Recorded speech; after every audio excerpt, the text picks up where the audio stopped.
I loved playing football, and I didn't want it to end. Bam. I did not ever want it to end, and I went as long as I could. All my life, been grinding all my life. Sacrifice, hustle paid the price. Want a slice, got to roll the dice. That's why all my life, I've been grinding all my life. Look, all my life, been grinding all my life. Sacrifice, hustle paid the price. Want a slice, got to roll the dice. That's why all my life, I've been grinding all my life. Hello, welcome to another episode of Club Shay Shay. I am your host, Shannon Sharpe. I'm also the proprietor of Club Shay Shay. Stopping by for conversation and a drink today. Man, this has been a long time coming. The first guy I'm going to introduce, he's an all-pro wide receiver, a three-time Super Bowl champ, a member of the Broncos' 50th anniversary team. He's enshrined in the Stanford Athletic Hall of Fame. Here he is, Easy Ed from Inglewood, Ed McCaffrey. Thanks for joining us, Ed. Hey. This guy is a 16-year NFL vet, and he never missed a single game. He's a four-time Super Bowl champ and the only linebacker to start 4 Super Bowls. Here he is, Bill Romanowski. He's in the Pro Football Hall of Fame. He's in the Bronco Ring of Fame. He's an all-decade player, a safety in the 90s, a hard-hitting defensive back out of the University of Arkansas. Here he is, Muddy Waters, Steve Atwater. He's one of the greatest undrafted free agents in NFL history. He's the first undrafted player to surpass 10,000 career receiving yards. He holds all the Broncos receiving records, broke my records, and touchdowns, and he's a Division II and a College Football Hall of Famer. Here he is, Foots, Rod Smith. This 13-year NFL vet played in 197 games. He led the Broncos special teams and tackles 7 times. He served as the Broncos special teams captain. Keith Burns. He's a one-time All-Pro. He's more famous for making the one play that can define the Broncos. He had the biggest defensive play in Broncos history. He broke up the pass in Super Bowl 32. Brett Favre intended for Mark Chmura. Here he is, John Mobley. He's a Pro Football Hall of Famer. He's an NFL MVP. He led the league in rushing with 2,000 yards, 20 touchdowns. He's the only player in NFL history to accomplish that stat. He also is a Super Bowl MVP, a member of the all-decade teams of the 90s, the Broncos' all-time leading rusher, and the main reason we won back-to-back Super Bowl. Here he is, the Jew, Terrell Davis. Hey, that's kind of light on that intro right there. That's kind of light. I've seen you introduce. I've seen the intros. 3-time AFC rushing. I mean, yeah, you want all that? I mean, I want it all, man. I ain't come out here for you to just slice me in half. Come on, man. And of course, I was a member of that team also, but I am your host. Welcome, guys. You know what, guys? We got to get this thing in. We was talking about it, and hopefully we got some of this B-roll. Oh man! All right, damn, y'all moving on. Sound like damn old folk can do. Guys, this really means a lot to me. Obviously, you know, I'm on television a lot and people talk about, man, we hear you talk about the Super Bowl and the back-to-back years and what it was like with the Broncos. And I thought it would be a great idea to get a lot of the guys that made those back-to-back Super Bowls possible. But it was just more than the back-to-back because it was something that led up to those back-to-backs. A lot of disappointment, but we had a lot of fun. And I want to thank all of you guys for taking time out of your busy schedule today to sit down and have a conversation. And I'm sure our fans, Bronco fans and a lot of fans, is going to love the stories that we tell of how we became, I say we the greatest Broncos ever. I don't care about nothing. Hell yeah. Cheers. Salute, man. Cheers. Salute. Oh. Yes, sir. All right. Cheers, let's go. What? Come on, man. Come on, man. Sit up in there. Come on, Mo. What's up, baby? My bad, Water. I'm getting up there, Water. My bad, Water. Mo told me he stopped drinking yesterday. My son gonna see me drinking on TV for the first time. Brother looks at it, he ain't missed a beat. Put that down. Ooh, what you got? Some gunpowder in there? Man. So thank you, guys. The question is everybody always asks, man, Club Shay Shay. Man, how did Club Shay Shay start? You stole it. You stole it. Okay, you. We actually, I'm gonna use this footage for the lawsuit. Me and Burns gonna have a lawsuit. Burns, tell him how it started. See? Well, actually, he used to always take naps during training camp. So, you know, me and Rod, we was just up and we just giddy, just, you know, trying to make the team and all that stuff. So we was like, well, we like to do activities at night. So we used to always have the rookies come up and bring beer, food up to the room, and we always stayed on the 12th floor. No, And- the 8th floor. 8th? We got moved to the 8th? Okay, Yeah. so it's the 8th floor. And we decided that we was gonna get everybody up, gamble, playing cards. We was gonna, I don't care if it's dominoes, I don't care if it's shooting dice, whatever it was. And we just decided to come up to with a name, and we was like, well, shit, let's call it Club Shay Shay.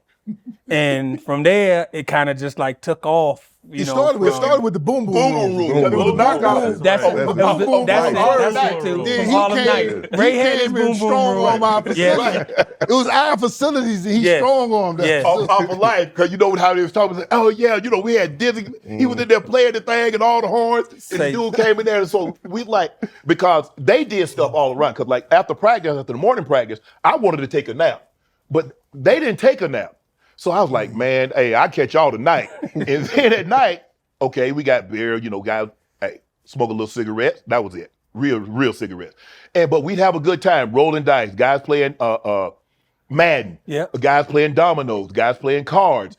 And we was like, man, and it was just such a fun time. And we didn't go to bed. We didn't go to bed literally every night till 1, 2 in the morning. Yeah, easy. And then the last night, we always say, well, who can stay up the latest? Right. So we didn't go to bed probably that last night of training camp till probably about 4 or 5 o'clock in the morning.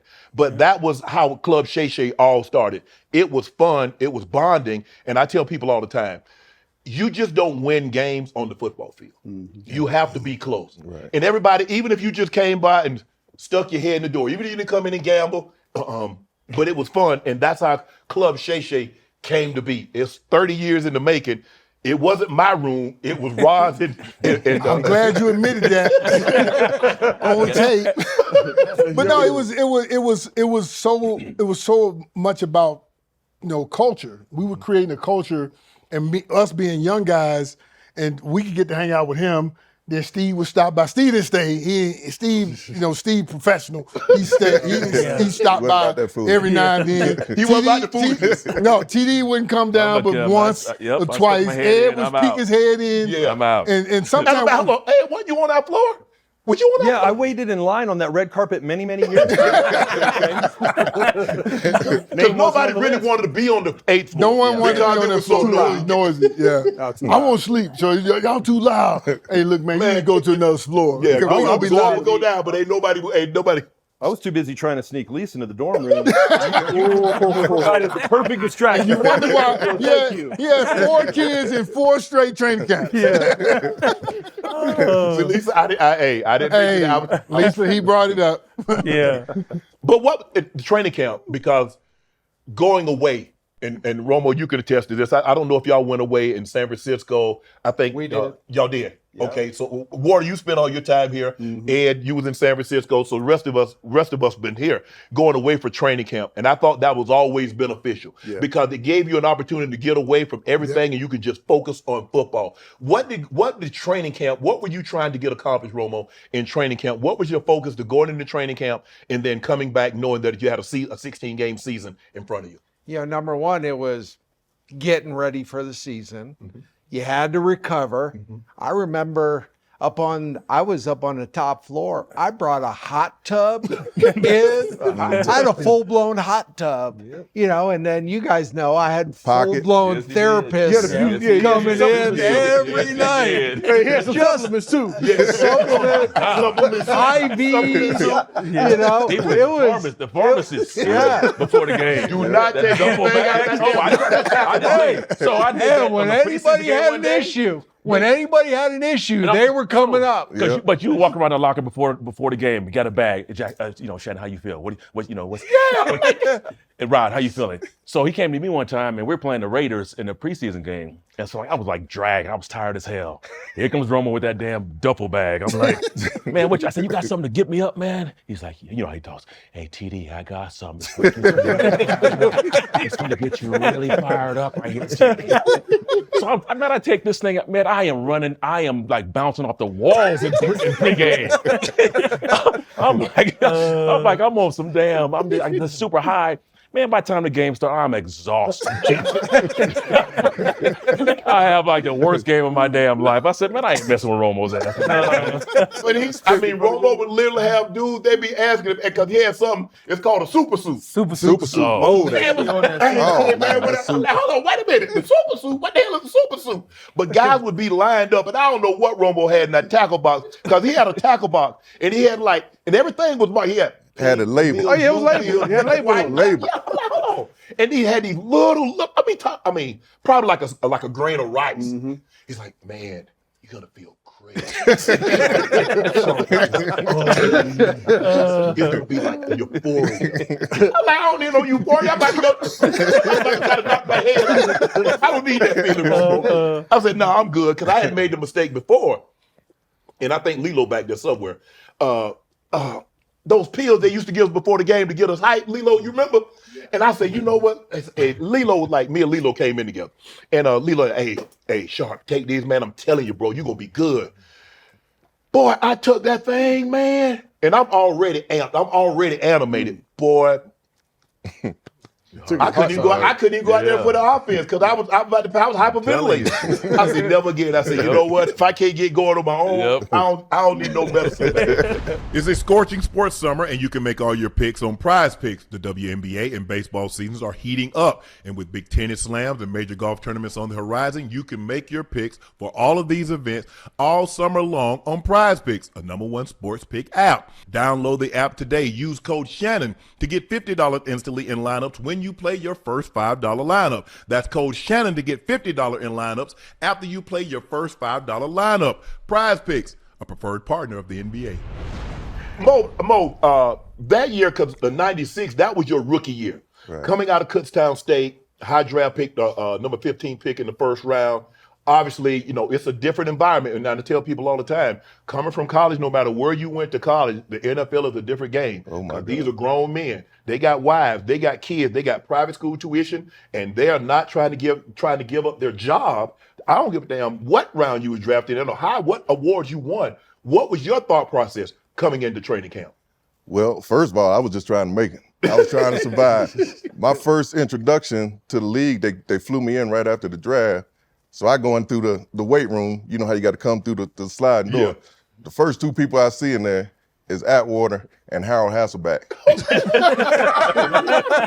With no shirt. It's your intro. Rest in peace, Harold Hasselback. Harold's about 6'5", about 285, and he probably, no lie, he probably had 6-7% body fat. Yeah. If that. He was a specimen. Yeah. Yeah. So the first thoughts I had was, I might need to get back on that plane. If he's backing me up, we in trouble. If he's playing behind me, we in trouble. But no, I was definitely awestruck coming in from a Division II school. But at the same time, I was hungry. Right. I wanted it. So it was a chance for me to prove myself to a lot of people, myself included. Right. Coming from that level and trying to maintain. So a lot of it was me not knowing any better. Right. But a lot of it was also me having that hunger and wanting to be successful. Rod, you get here as an undrafted free agent in '94.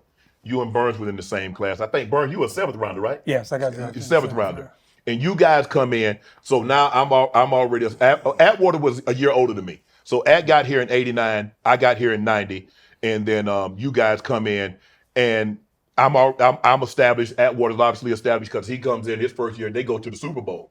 He makes the Pro Bowl. He's an All-Pro. In the second year, he makes the Pro Bowl, an All-Pro. And so from that point on, I think from '90 all the way through, you went to the Pro Bowl every single year after that. Yeah. And so now you guys come in as an undrafted free agent. Yeah. Burns is a 7th round draft pick, but Burns' locker is on the back side of mine. It's on the backside of your locker. Yeah. You sit across from me, and then when Ed comes, Ed sits next to you. Yep. House is here, and Shark Guy. Shark Guy's on the other side over here.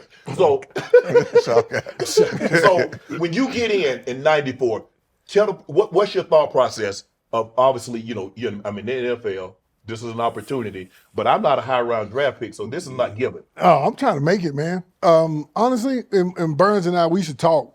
we had this, the hotel room. All we had was each other. There's a bunch of low round or high draft pick for him and non-drafted. House was undrafted. Man, Butler Benote. Yep. Randy Fuller was Tom fourth Naylor. round. Tom Naylor, sixth round. Alan Aldridge. Alan Rest in Aldridge, peace. late Alan Aldridge. Double A. So we had a crew, man, and the thing was we used to always say we're gonna figure out a way to make it. We're gonna figure out a way to make it. We're gonna figure out a way to make it. And me, small school, and that's all you keep hearing about, what school you went to, and I couldn't even describe. I'd say the name, they're like, where's that? I said, it's in Missouri. I said, Missouri Southern. They're like, where's that? And so, but the thing is, I think the main thing for me was my locker was in front of yours, right by yours. And I'm thinking this guy was 11 round I was draft. 7th round draft pick. 7 round. They barely had 7 rounds. He was a 7-round draft pick. So for me, if I can just mimic him, what is he doing every day? He would clean his locker, I clean my locker. He stayed and did something, I stay and do it. And just because anywhere, because I wasn't getting any reps. I wasn't even getting any reps. And it was just barely. I was barely getting them. That's how you got the name. Yeah. Bottle Rocket. Hey, I had every nick because the thing was you just wanted to please them. For me, it was just like take the vets and please the vets, right? So I'm on scout team, and so whoever the top receiver was on the other team, if it was Jerry Rice or Slim Rice, get him Slim Rice. No, it was Jerry Red Beans and Rice. I was Red Beans and Rice. I was Bottle Rock. I had like so many nicknames. But here's the thing: that guy got the ball on that team. I was Slim Brown. Remember, I'd be Tim. I would get whoever jersey was the number 1 receiver on that team, and I would take those reps. And so one day I'm back there talking to him. I'm killing in practice, right? I said, dude, I am lighting him up right now. He done stopped the practice and told the defense, ain't supposed to be no tackling. They started hitting my ass every time I came up. No, he said he killing y'all. Y'all suck. Y'all some shit. Blah, blah, blah. I'm like, bro, I ain't say that. I didn't say that. Every play after that, I got hit. But you know what? For me, I was loving it. I was loving every minute because that was my game day. Right. I wasn't getting to play on Sundays. Right. I said, man, I'm going to get these boys this work. And what it did for me, I earned their respect. Yep. Because I kept getting up. They knocked me down. I get up and laugh at them and go right back. Right. And so, then once I got kind of his endorsement, it was like, okay, whatever he tell me to do, I'm going to do it. And I never questioned it. And I just watched him, paid attention. He said, other than your faith, then it's football, then your family. You remember telling me that? He said, my family can't call me when I'm over here. He said, because whatever they got over there, this going to fix it. And so I adopted that day. And I told my folks, don't call me while I'm at work. No matter what. I don't care what's going on, because whatever happened over there, I can't fix it until I get home. And I learned that from him. So I just started mimicking him, and I literally just adopted every little thing he did. So, Burns, you came in, and when you first got here, we weren't close like we became. Obviously, one of my best friends, him and Bucket. But just watching it, I'm watching him, and he cracked little jokes.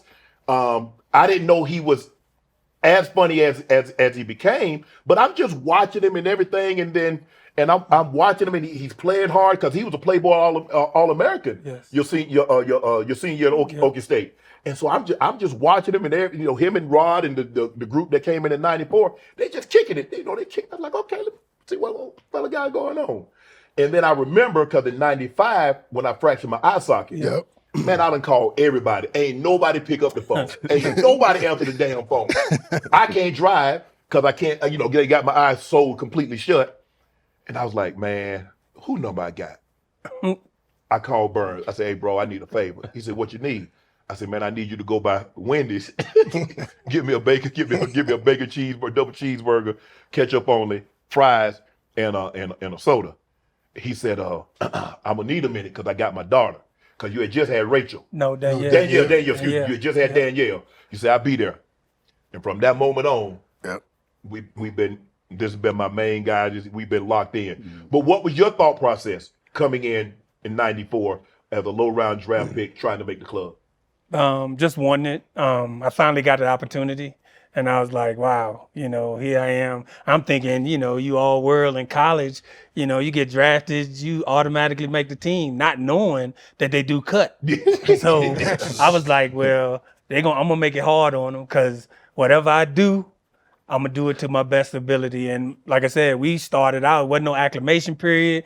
We started out first day of training camp, we in full pads, we going live. Yeah, that was hell week. Remember? Yes. We had the first 8 practices both days in pads. Yes. And I said I would never forget it because I said they gonna remember who I am because one thing I could do was hit. Yeah. So I said, well, if we get to hit, I said, I'm gonna one up them because I'm hitting everything that's moving. So it didn't really matter to me. But when we got in that opportunity to play and we did goal line, 5 plays of goal line, and I remember it might have been Snowden was a running back. Yeah. And he tried to jump over the top. I ended up catching him right before the goal line and hitting, and it kind of caught some of the coaches' eyes. Right.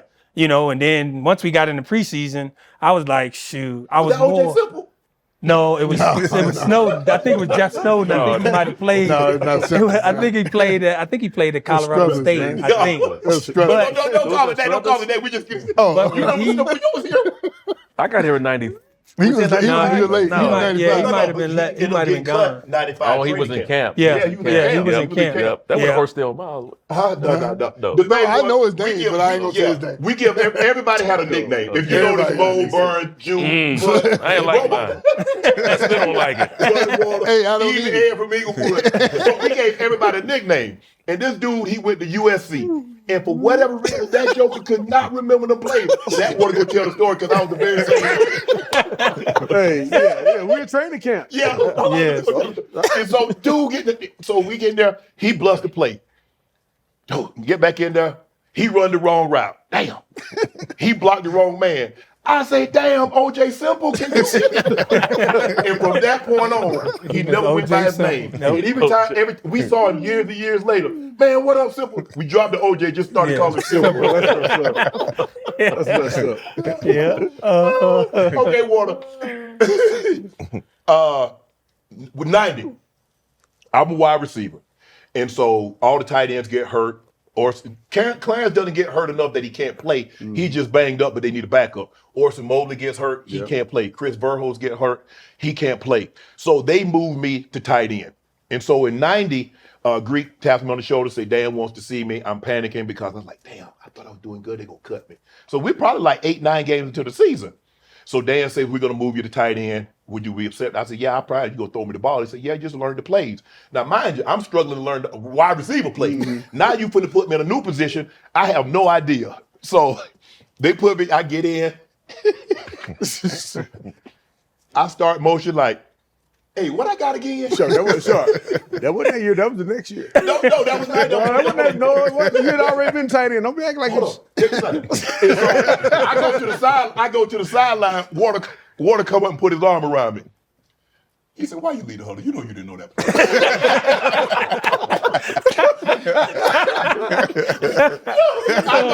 I thought he gonna boost me. I thought he gonna boost me up and say, hey man, it's gonna be okay. It's gonna be okay. Hey, just take your time, hey, you can do it. Man, that man put his arm around me and said, hey, why you left the huddle? You know you didn't know that thing. Yeah, you go in motion and then you time out. John, what I got? Like, bro, you knew before you left the huddle, you didn't know the play, man. Why you go through all that? I had to fool him because in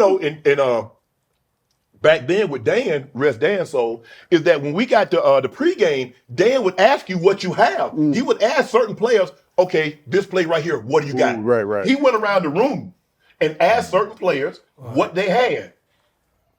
I'm telling this for the very first time. He's going to ask me everything, but he'd already told me what I had. So I'm going to ask you this. This is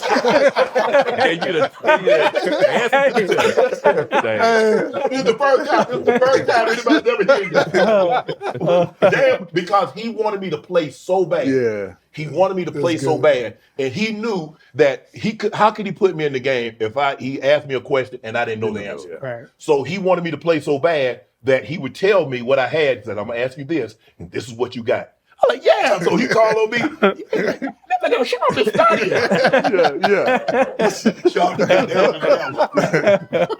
Hey, let's go back to the club Shay Shay, the gambling. Because like I said, Mobley would come by a couple of times, but Mobley ain't really spend no time. It was a group of guys that we're going to be in there. Yeah. Me, Foots, Your Burns, Plate. Alfred. Plate came in there. Dude named Shade Tree. Shay, Oh, yeah. Shay was in there. Yeah, he gonna be in there. But it was gambling. It was fun. And I still don't understand. Because this man right here, Burns got the worst luck ever. This man has never won a single game of dice. Everybody else won. Pussy won. I've won. Everybody has won. This man ain't never win. Hey, Sharpe, let me get something. Holla, bro, you gonna lose your and my money. I'm like, this man ain't never won. And he's the only man that's ever borrowed money, ain't never paid out one dime. He ain't never paid a dime back. Tick, you janky. You old Tick. He taught me how to gamble though. You gotta think. My rookie year, second year, we flying to Tokyo. I don't know nothing about blackjack, none of that. So I'm learning all of this. He was the banker. I'm like, well, shit, he walking around with all this goddamn money. I'm like, shit, he can loan me a little bit. I'm gonna keep my little stash. So I used to watch him. He fold out the let down the little tray table. Yeah. He put a little blanket there. And I used to see everybody just gathering around his little seat. I'm like, what the hell is they doing over there? So he was the dealer. He literally was the bank. And everybody would come up there and they would place their bets. And I see him just raking in all this damn money. And he always carried a satchel, a bag with him. Yeah. And I said, what the hell is in that bag? The people talk about, oh, you just started carrying the man purse. He been had that thing forever. That's forever. He's always had two phones. He's always had that bag. Yep. And he always had a damn brush in there. He always had a damn brush, comb his head to the side like this. That's the four things I know that was in the bag. I don't know what else was in the bag. And he always had cash. Back then, people carried cash. He always had a ton of cash. You get in the car with him, in his glove compartment, some cash in there. It was he always had I don't cash. carry no more now. Don't run up. I said exactly. Yeah. But I think the biggest thing for us is that coming to Club Shay Shay. And like I said, Romo would stick his head in like, what you guys doing, just to say hello. Ed would stop by just to say hello. But when Seven stopped by. Dog, the last night of camp. When Seven would The stop last by night of and camp. gamble. Bubby stopped by and gamble. Quarterback night. And Greasy. Yeah. And because the thing is, like when we went out, we got a night off, we go to the Smiling Moose. Seven like, what y'all doing? All right, he coming with us. Yep. It meant a lot for him because the thing that I can say, and I don't know how everybody else, superstar, great quarterback was, he was really one of the guys. No doubt. And I think that meant a lot to us because for him, he never put himself in front of the team. Nope. It was always about the team. And whatever you guys are doing, I want to be a part of it. Yeah. We shooting poppy shot water. You know, hey guys, y'all know we shooting poppy shots every day. Yeah. Yes. He right there too. He tried. I'm like, bro, you make the most money. Why you trying to get our little $27? He's trying to get it though. Trying to get it. And that meant a lot to us. So Romo, let me ask you this. I'm gonna go ask each one of you guys. What was your welcome to the NFL moment? Welcome to the NFL moment. You talking Broncos or you talking? When you got to your league, because you went to the 49ers. Yeah, first. 49ers. Yes. Here it is. Playing the Raiders in the Coliseum, first preseason game. I get to play the whole second half, and I'm excited. And there's a backup tight end, Ethan Horton. Yeah, he was running back in college. He's running back at North Carolina. Yeah. They moved him to tight end. Yeah. And we're chippy the whole second half. I'm playing outside linebacker. He's tight end. And there's one play where I get pushed in the back. Right. And I go down. And I pop up, just run back to the huddle. I'm just excited to be playing.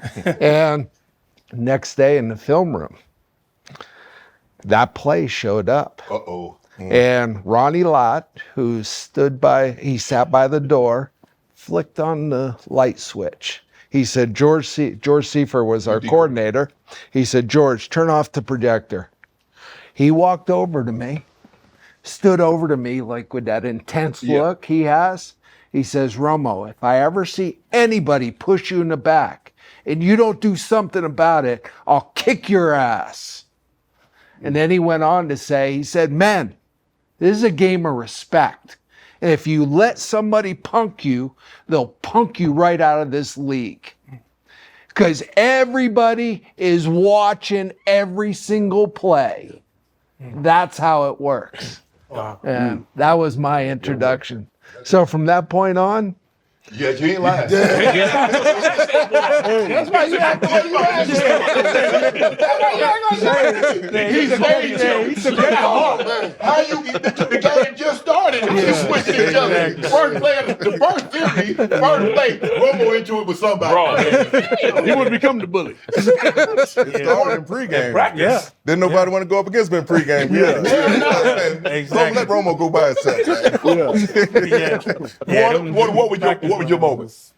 Oh man, I would say, my rookie year. I think we were playing the Rams in the preseason, and one of my friends, he ended up being a good friend of mine. He lived in Atlanta, in the same neighborhood, Gaston Green. Okay. You know Gaston Muhammad, right? Spoonie. Gaston Muhammad, yeah. Well, we were playing against them, and like this was my first time really getting significant play in the preseason as an NFL player, and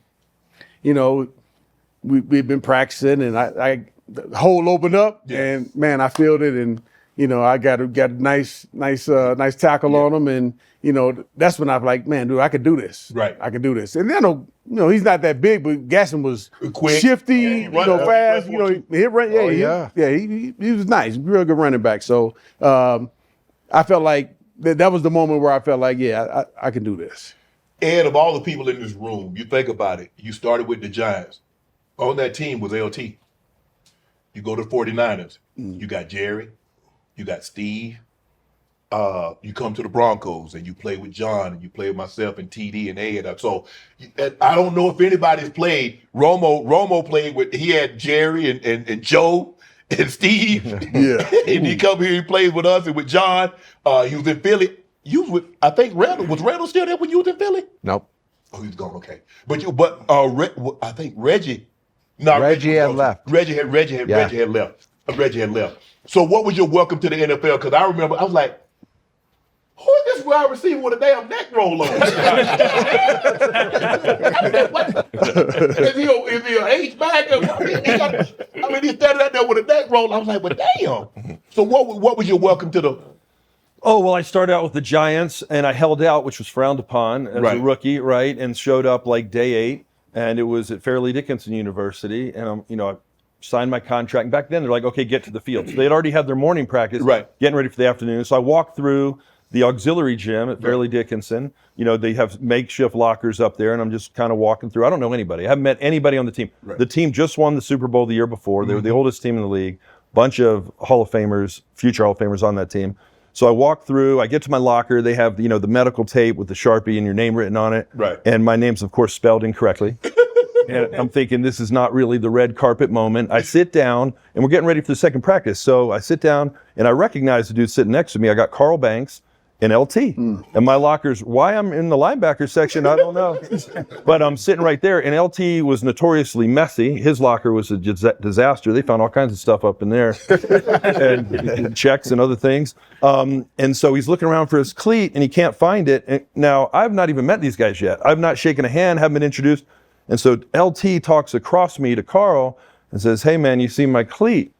And I'm not saying a word. I haven't even met these guys yet. And Carl's like, no, dude, I think this guy took it. And he stands up right next to me, and LT stands up, and I'm, fresh out of Stanford, trying to tie my cleats. And LT's reputation already preceded him. everybody knows about it. And I'm thinking, I'm going to get my ass kicked on the first day of practice. But then he slaps me. I'm just messing with you, man, and slaps me on the back. And I'm like, all right, that's how it's going to be. And I thought it was just all fun and games. I kid you not, we go out to practice, and he head slaps one of the young tight ends and breaks his nose on like the 3rd or 4th play of the padded part of camp. And I'm like, this guy might for real be crazy. But I'll tell you what, he couldn't have been a better teammate. He had a great sense of humor, and he was really good to me. Right. But that first day, you're thinking future Hall of Famer LT, all that that's happened in his life on and off the field is standing up next to me on day 1. It was intimidating. Right. Mo, what was your welcome to the NFL moment? I probably had to say the first preseason game at Candlestick Park, the old Candlestick. Yeah. Even though I had a good training camp and I was kind of feeling like I was okay, you never really know how it's going to go in the game situation. Yeah. So that first game, the preseason game, like Romo said, it was I had to play the whole second half, and I kind of showed out. I had 20 tackles, a couple pass breakups, and that's the first time I got fined with the Gino Torretta hit. But it was. I think Atwater came up to me before the game and gave me some words of encouragement. He said, "Hey, J-Ma, be that beast." And that became our theme before every game. He'd come up to me and say, "J-Ma, be that beast." And that was all I needed to just turn up. So, that game right there was pretty much, I knew I could do it after that game. Burns? Well, for me, coming to Mile High, I was like, okay, I never even heard of Denver. So I'm like, okay, but they talked about the altitude. Right.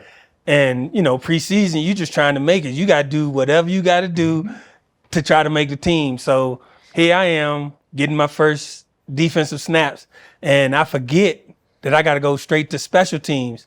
I go from defense to special teams, from defense to special teams. Offense got their little reps. I can't catch my breath. I'm sitting on the sidelines, and Simon Fletcher looked at me and was like, "Young fella, you all right?" I said, "Nope." So I'm like, and I ain't know nothing about no oxygen mask. I ain't know how to put the joint on or nothing. I'm over there literally thinking I'm about to die because I can't catch my breath. But he said, he came over, patted me on the back. He said, "Hey, just get used to it, because in order for you to make this team, you're going to have to be able to play defense, but you damn sure going to have to play in the kicking game." Yeah. So I took it from there.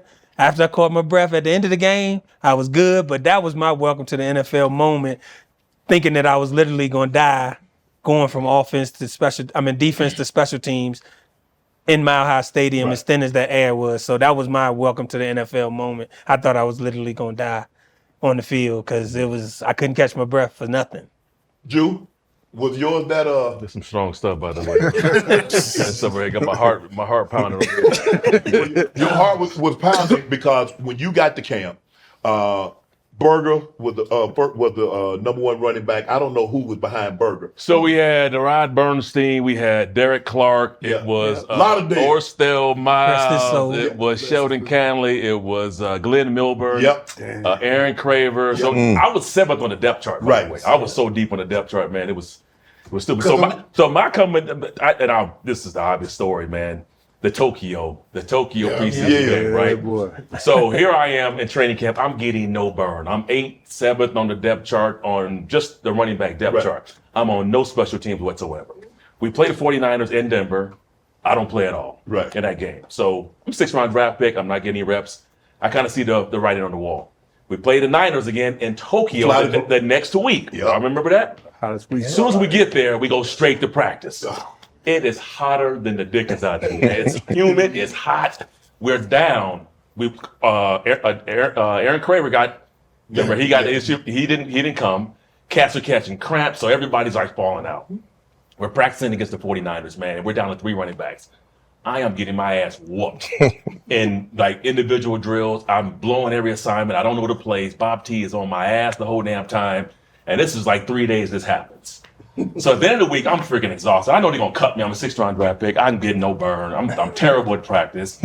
So I go back to the hotel. I'm like, you know what? I'm getting the hell out of here, man. So I try to call down to the front desk. My Japanese wasn't great, so your English ain't great. So my Japanese wasn't up the par right there. So I can't get a flight out of there, man. You know, if this is before now you get a phone, we can get out of there. So I'm trying to get out of there. I can't get out. So I'm like, you know what? Screw this, man. I'm going to go to this game on Saturday. And after this, I'm done. I'm quitting. I'm going back to Georgia. I'm going to work for Coca-Cola or something. I'm out of here. Go to the game, and I don't even put tape on. I just kind of dress up. I don't got no tape on my ankle. I'm not dressed like you would normally dress to play. So first quarter come, I don't play. Second quarter come, I don't play. Okay, go to halftime, I don't play. I mean, I know I'm not playing coming out. Go to the third quarter.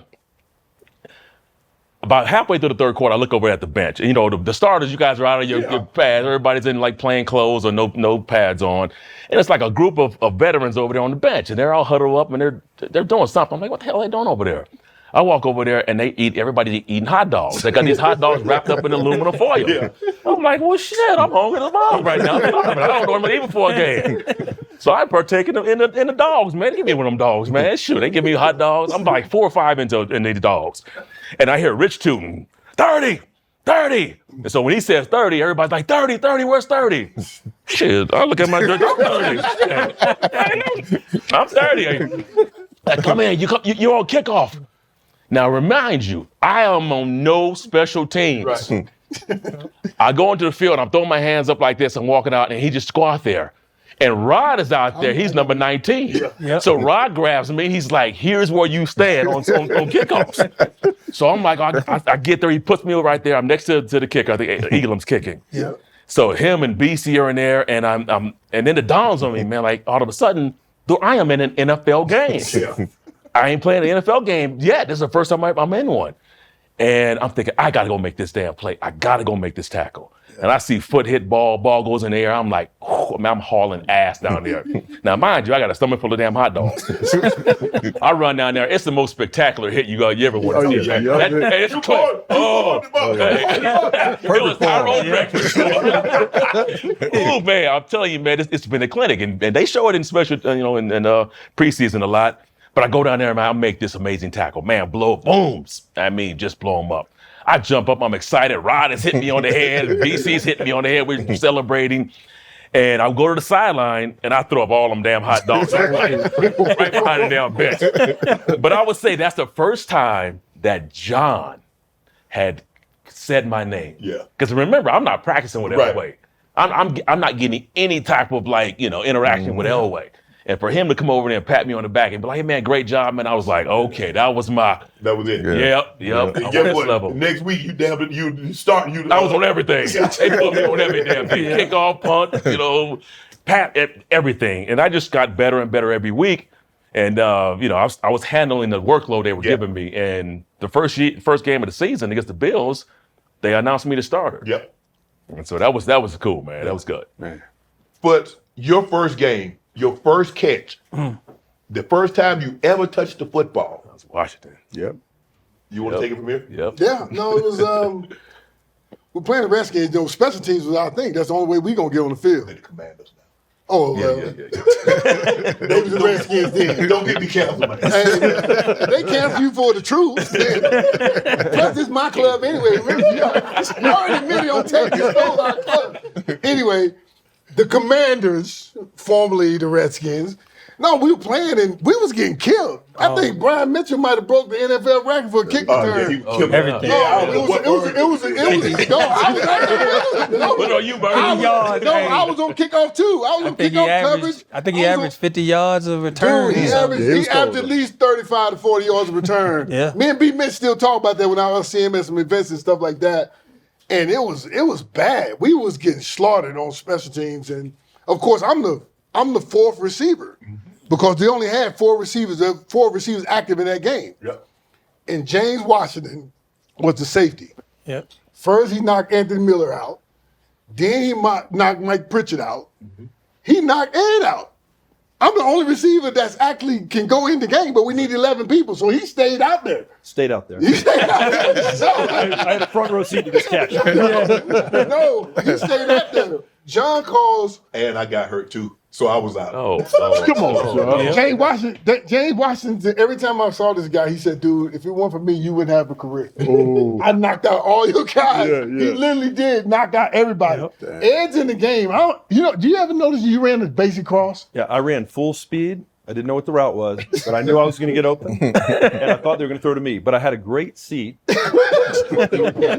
They called 24 double go, which we supposed to be running go routes. You end up running the basic cross. He was knocked out, man. Go route. But that's what I'm saying. Remember, this is the old protocol. Yeah. What day is it? Sunday? Okay, get back. So, no, it's so. How many fingers? How many fingers I got? I got 3 fingers up. How many fingers? They had asked me the score. I just looked up at the scoreboard. And told them the score. Yeah, it was crazy. So I'm of course in the game at receiver because we ain't got enough people. Right. And he said 24 double go. I'm like, well, I'm just going to run this go route.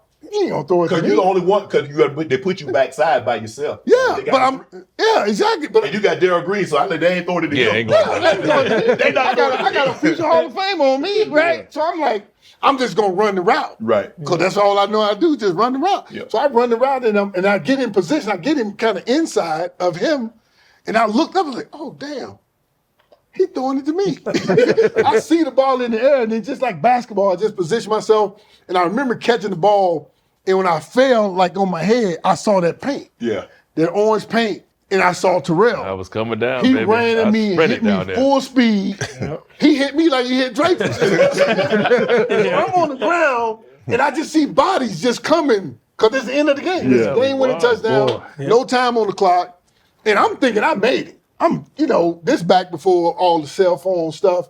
My phone is just off the charts. I ain't got no room for no messages, no nothing, right? Man, fellas, man, you made it, bro. You made it. We in there.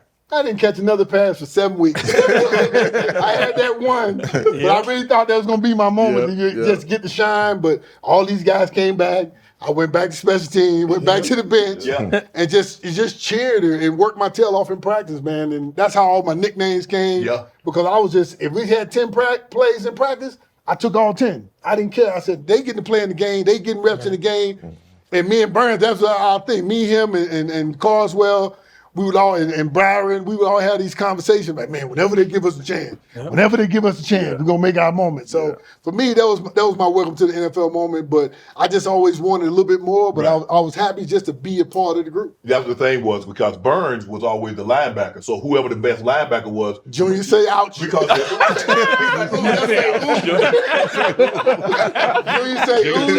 say ouch. So you can have it. You can have it. And he can do whatever he wants. That's like, bro, what are you doing? Why are you go route? Because that's what Junior, because he was so unpredictable. He's supposed to be in the A gap, and Harry is he's in the flat. So for whatever reason, Warder, you remember that Monday night? Because in '91, that was my first Monday. That was my first Monday night game. I think that was '90. That was 90 when you hit Okoye on the Monday night. Yeah, Monday night. Because we had our first game was in the Coliseum, and then we came back home Monday night. And what do you remember about that play? Oh man, I remember first off being in the meeting room, and me and Dennis, kind of going over the strategy. Like, bro, we got to hit Big Christian Okoye, man.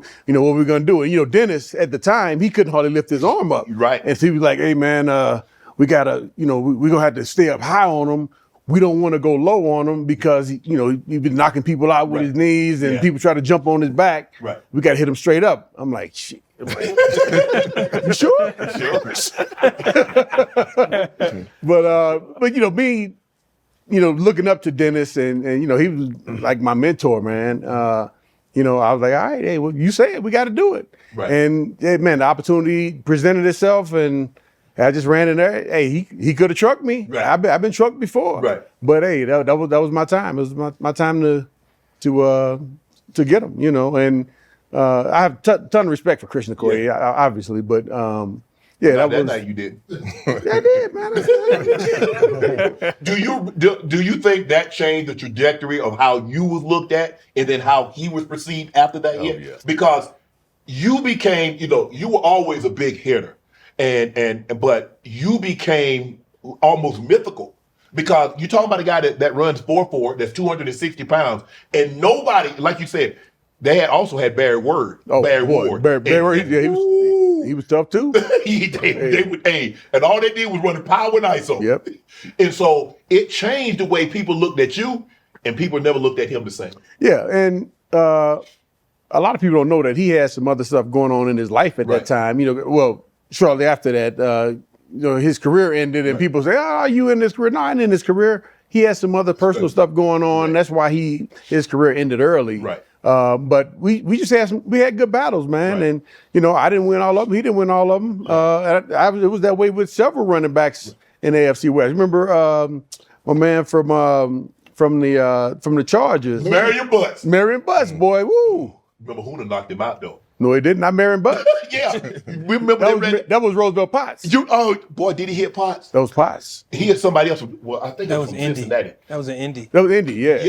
I've never seen anybody. I mean, you look at Huna, he ain't 240. No. He weighed about 210. 210. 210, 205, 210. But I saw him put linemen on their butt. He was one of the few DBs that I've ever seen. He never went low on offensive. Never. He never. He put his helmet, he put his shoulder in their chest, and he shot them down. Oh yeah, I mean, I remember being on the field, man, and running over to make a tackle, And I'm thinking I'm going full speed. He come running by, bow. I'm like, oh, I'm like, bro, I got to pick it up. Hooten is coming, boy. He called the fumble on Roosevelt Park. They ran because they had them big tight ends. They run power with Joe Caravello. They had what was the other big tight end name? I think it was Derek. But they had some big. I'm talking about. Everybody, tight ends with 270, offensive line to 300, and they run power. Yep. Because they had, as a matter of fact, they had him and Bernstein. Wasn't running back. Oh, yeah, with the Charge, yeah. Yeah, with the Chargers. Yeah. And we were down, and Dennis hit Potts, and he coughed the ball up, and we go on and win the ball game. Romo, you won Super Bowls in 88, 89 with the 49ers. What was it like? Because you're talking about, and people talk about those 49er teams, those are some of the best teams in history. Obviously, Coach Walsh was there at the time.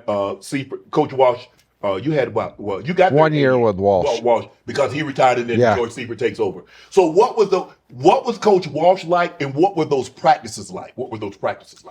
Well, it's crazy to me because I thought you get to the NFL, it's going to be more physical. We're going to hit people every day in practice. And we're in training camp first week, and he takes us out of pads and pulled us up after practice. And he said, "Men, there's a reason why I pulled you out of pads, because you're going to be fresher at the end of the season when we're getting ready for the playoffs."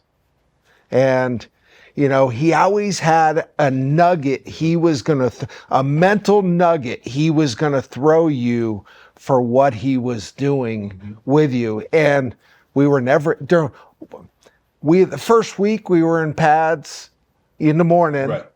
We were walk through in the afternoon with Walsh. Right.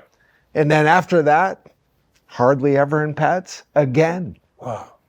Everybody was jealous of how we practiced. And then Mike brought that here for us. We had on shoulder pads on Fridays. 100%. And people don't, and then I tell people, they talk about thud up. No, they really thought, even 7-on-7 was thud. Oh, yeah. It wasn't how they do now, you run by, they touch. No, there was none of that. Yeah. No, you catch a pass if you want to over the middle. Yeah. And as defensive backs and on defense, we needed to practice. We felt like we needed to practice our tackling being physical, so we wouldn't get in the game and hurt our shoulders. Right. So I thought it was good for us.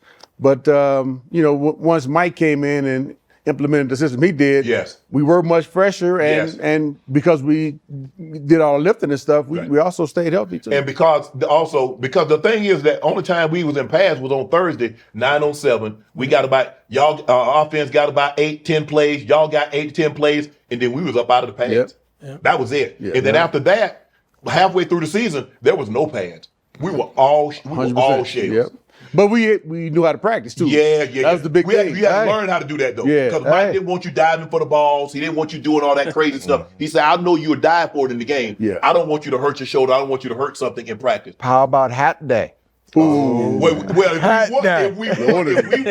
won the game on Sunday. We didn't show up till Wednesday, and we got hat day on Friday. Yeah. That was the most important thing. Nothing like it. Hey, everything we go. Hey, man, don't you mess up hat day? Yeah. We've been in the game talking about hat day. We've been talking about it. Don't you mess up hat day. And after the win, we would be chanting it. Hat day. Hat day. Hat day. Hat day. What would you say the biggest difference was having won championships in San Fran, and then coming to Denver and seeing Mike build what he built here and win back-to-back Super Bowls here? What do you say was some of the biggest differences between what they did in San Fran and what we did here in Denver? Well, one thing I learned, because I got drafted, won Super Bowls back-to-back. I was like, oh, it's easy. You get drafted and win Super Bowls every year. Yeah. And then 3 NFC championship game losses later. Yeah. Realized how hard it was. Then I go to Philly, no chance we're going to anything there. Right. And then the reason why I came to Denver is because of Mike. Right. Because Mike and I used to talk a lot in the weight room in San Francisco. Okay. We had a friendship, and that's the reason why I came. And I don't know if any of you guys know this, but when I first got here and our first team meeting, he stated our goal. He said, men, our goal this year is to win our division and get home field advantage in the playoffs.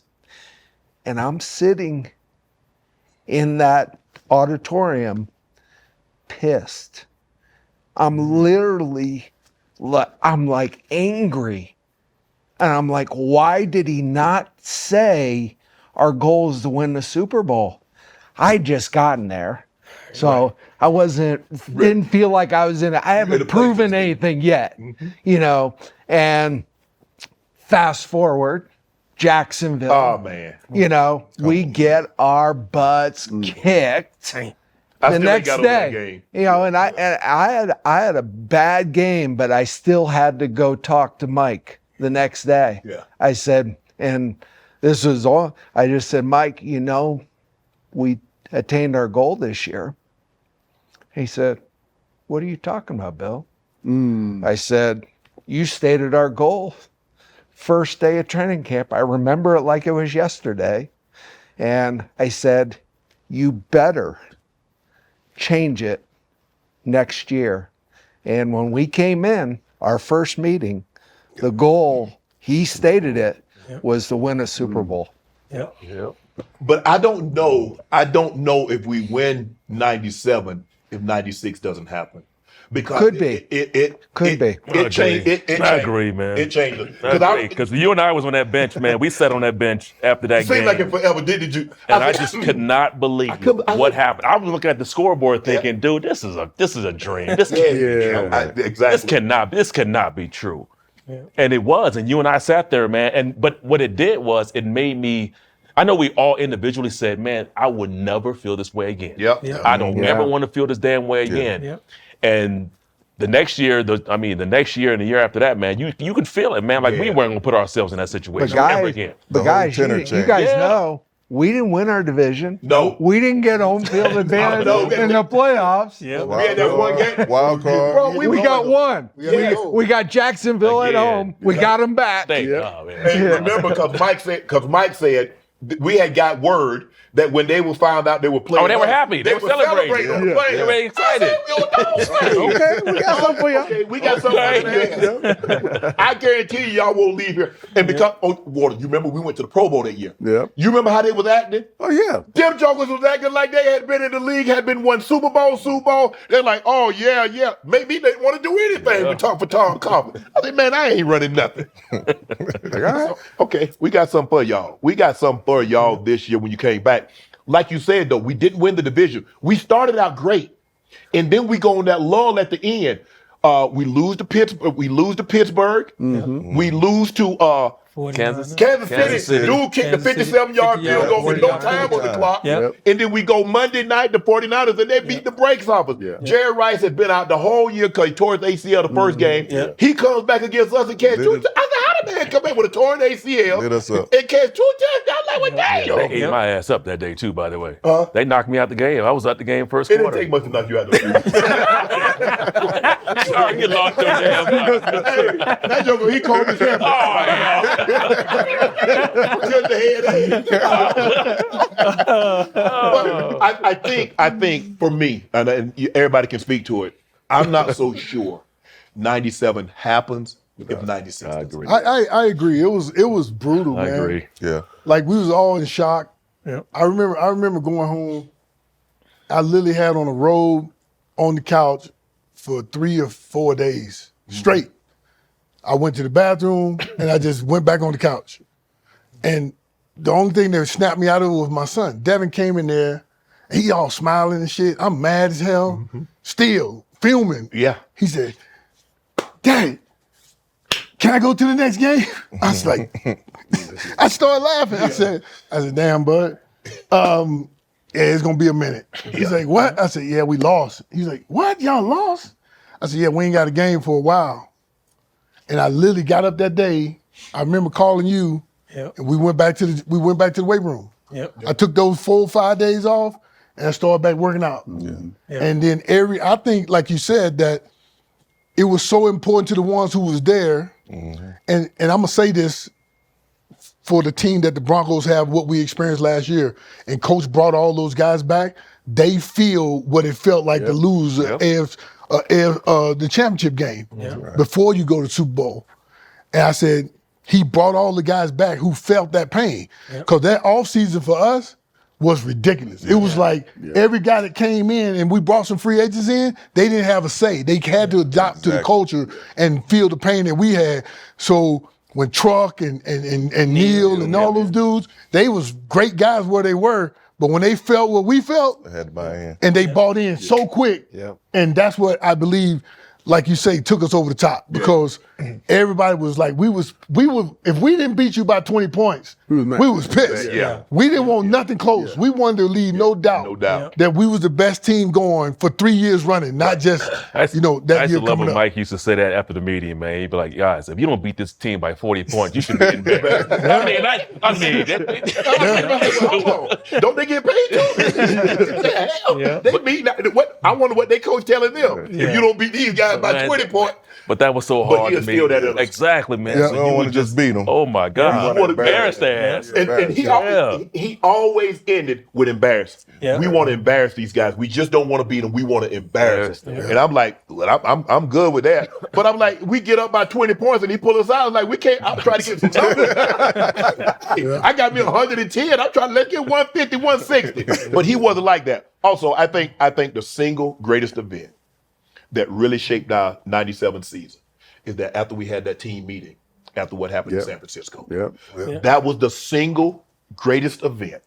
We don't have 97 if we don't have 96. But that Monday night, what happened in San Francisco, when we had a team meeting, because there were a lot of things that was surfacing, that was bubbling beneath it, because we had a lot of guys that were thinking they were better than what they were. And I'm like, you could see some of the things that we was practicing, and we were letting stuff skate. Well, he'll correct it in the game, or he'll get it right over here. And then when we had that team meeting, I'll never forget the team meeting. All the coaches, Mike says, "I'm gonna let y'all handle it." So all the coaches get up, walk up out the room. I remember it like yesterday. John's here, I'm here. We get up. Okay. What's on your mind? Well, you don't have to tell me what's on my mind, because I got stuff in my shoes. Don't tell me what's on my mind today. And I said, look, whatever transpired in this thing today, it's not going to be personal, and we're never having another team meeting again. So whatever you got on your chest, whatever you got on your mind, whatever you got on your heart, speak it. And Romo, you said what you said. And I remember I was looking around at guys, and guys had their head down like, I don't know if I believe this, man. God damn. Because we let this slide, people gonna be looking at us and what they gonna think about us. And I was like, and I remember John said, guys, the man done did everything except get on his knees and said he was sorry. Either we gonna move forward or we gonna move backward. And I remember even after the meeting, me and Romo had a private conversation. And he looked me in my eyes, he said, Sharpe, I was wrong. He said, my emotions got the best of me. He said, but I tell you, as a man, as I'm standing before you, that won't ever happen again. We left it, we squashed it right there, and we went on to beat hell out of everybody else that we played against. And we got a year straight. We didn't lose another game for a year after that. Yeah, we didn't. Because we ran, because Seattle was the last game of the regular season. Beat the brakes off. The Chargers. The Chargers. We blew the doors off the Chargers. Run through the playoffs. We didn't run through the playoffs. We get Jacksonville. We beat the brakes off them, rushed for over 300. Then we go on the road to Kansas City. Kansas City had beat us 57-yard field goal by Stoyanovich. Because I remember Mike told us before we started this journey, he said, let me ask you a question, because he said this during the Super Bowl. He's like, we can beat this team. These teams, they're not that good, guys. Like, well, it's something about the way Mike would say stuff. Yeah. He really had you believing that. I'm like, they ain't that good. But he's right. Because after we lost that game, I don't know if you guys felt that, but I walked off the field thinking, oh yeah, if we played them again, we gonna win this game. Yeah. I mean, it was like a loss, but it was like we had actually won. Because we had gave the game because we had been leading the whole game. The whole game, and somehow they end up, like I said, what's the likelihood that guy making another 50-something yard field goal this time walks off? But I knew the toughest game for us was going to be Pittsburgh because of the way they beat us when we went there the last time. I was like, man, because they are a 3-4 team. They big, they're physical. I'm talking about they are physical. Offense and defense. LeVon Kirkley, oh my God. He's not even fair. 300-pound linebacker. 300 middle linebacker. And I remember Alex Gill told Grip. He said, Grip, if you block him one time in his chest, I'm going to take your ass out the game. He said, I want him cut every single time. Yeah. But Grip tried this first game. Yeah. Give him credit. Grip was trying him. Yeah. He tried him a few times. But he's 300 pounds. And my homeboy, he did it very well. They had a tight end. No one even knows his name. Mark Bruner. Yeah. Yep. Every time I lined up over him, I didn't know what I was going to do. Because this guy, if he got a hold of me, massive. I wasn't moving. They had was little ass that fullback that was just tearing it. Boy, they was Tim Lester. That little joker was a little squatty tank. Yeah. He ain't look like much, boy, but that joker used to bring it. And then they had the bus behind it. So that was the thing. So get out the fullback, you got to deal with Bud. The Monty Dog. They had a squad. I was like, hey, Water, what y'all got today? We made it. Somehow we did it though. We did it. Well, we had a creative game plan because I don't know if you guys remember this, but like we were like showing blitz, like we were going to blitz all the time, the whole time, the whole game. Right. Yeah. But if they would have actually stayed with the run, our idea was they're going to check out of it to a pass. Right. Yeah. And we had that covered. Right. But if they would have ran, we'd have been in trouble. they would have stuck with the ran. and that was the problem. They didn't stick with it. They checked out of it to the right. And then the play, so we was winning the whole game. I mean, we come down like, we got these boys. I'm sitting on the sideline. We just looked up at you like, hey, man, the Super Bowl. Next thing I know, like, damn. Punt. They just scored. Scored. So now they scored 24-21, and they're going to kick the ball off. It's a little outside of 2 minutes. I'm like, we got to milk it. What a catch, though, Sharpe. What a catch. Milk it. Man, but hold on. Y'all know how Mike thought offensively. If Mike put a play in, the first week of install, Mike, you ain't got to run it no more. Yeah. Mike expect you to remember the play. So they called a play, all pivot. I'm like, that ain't in the game plan. You remember the play? That ain't yes, I remember. You remember that play? Hey, all pivot wasn't in the game plan though. It wasn't in there. I was like, hold on, it's not in the game plan. John, it's not in the game plan. John said it is not. Now go get open. That's exactly what happened to him. Go get open. He said it ain't. He said, John, it's not in the game plan. He said it is now. Go get open. So if you go back, if you study all, you'll see me. I'm throwing up my hands like this and like, so what you? I said, well, I guess. And we get the hardest coverage you can get against that route. Two got two man. Two man is the worst coverage ever. Against all pivot because you got guys and they playing inside. He caught that thing up here, boy. I was like, oh Lord. But check this how they ran it. They ran it with the backers was playing the man up underneath. Yeah. So I'm thinking I'm free. I'm like, I'm like, ain't nobody coming me. I'm just turn around. I was like, well, damn, there's Jason Gilden right there. If Jason Gilden would have just took his hand and did this, the ball would have hit his hand and hit the ground. But he tried to chop. And by the time he did this, the ball was here. And when he chopped, I was turning to go. Wow. That's just how close. And we ended up running out the clock. And then we win that game, boy. I don't know. It's close. But that and that first Super Bowl is the greatest feeling. Because ain't nobody sit down. When we took up the plane. I'm going back, going. Ain't nobody sit down. The plane taking off. We set up. We going crazy. It was a great play. I couldn't believe that we were actually going to play for a world championship. Right. Yep. After what we went That's when through it's in going to Cali, 96. right? Yeah. Yeah, after what we went through No, in we kept 96. playing Biggie Small Yeah, songs. going back. Yeah, absolutely. Back to Cali, Cali. That was like the ultimate prize for us going through what we went through Yes. in 96 Yes. to get knowing we had a whole year to think about it and we made our run. Yep. But to know that we actually had a chance to win a Super Bowl, that was like the best feeling. And to win that Super Bowl, guess what we're going to have to do? We had to go back and beat Jacksonville. Revenge We tour. had to go back and beat Kansas City. Yep. We had to go back and beat Pittsburgh. Pittsburgh. And the Revenge year tour. before, remember, Green Bay put it on smoked us. us. Yeah. Green Bay put it on smoked us. us. Yeah. It was cold. Ooh, Lord have mercy. yeah. And we had already had the division sold up. home field. We had home field. So we had home field sold Because up. John didn't play. I didn't play. Musgrave. I didn't play. You played? I played. Musgrave I was couldn't the quarterback. Musgrave. Hold on, man. Hold on. First, Hey, don't worry about it. I had like one catch for like 5 yards. I had to- Sharpe. I saw the setup in practice. I saw it. Yeah. When we had the game plan, I saw the run. It was the most basic game plan you ever want to put together. Yeah, it was. Mike knew what he didn't was wanna doing. show Mike anything. was not trying to show them anything because he assumed we were going to play him in the Super I Bowl. wish you showed me that. Let me shut up, man. Stop that, man. Stop that. Stop that. He had me out there thinking I'm gonna catch me out there that we can play. Oh, no, that was- But that was the thing, and I remember y'all remember the meeting. Mike, we played When We Were Kings. Oh yeah. Yeah. He played When We Were Kings. Oh, the God. light went Hype, down. man. Yeah. Woo. And it's showing highlights. Everybody up here had highlights on that film. Yeah. And he turned the lights on. Yep. He said, "Now, Yep. what do you think was more difficult? Going to Kansas City and winning in Kansas City, going to Pittsburgh and winning in Pittsburgh, or playing this team on a neutral site? Yeah. Let's go kick their ass." Yep. He would always end the meeting. That's how he finished. Yep. Let's go kick their ass. Yep. Yep. That was it. Boy, when he started playing, we were kings, and that music started playing. And them I'm ready to play. highlights. I'm ready to play right now. Now I'm getting goosebumps. I'm getting goosebumps Yeah. because I'm replaying it in my head. Yep. Yeah. Boy, See, that's what like with coaches, you have to know how to play the right notes. yes. Yeah. And it's not about the X's and O's a lot of times. He didn't have to say a whole lot.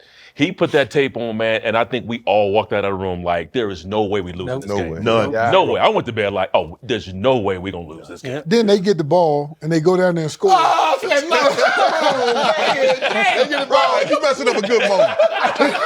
No, they get the ball and go down there and score. Yes. Because me and him sat in the same spot for the whole season. We sit in the same spot. We had a little ritual that we did. Eddie and I had a ritual, and we sitting there.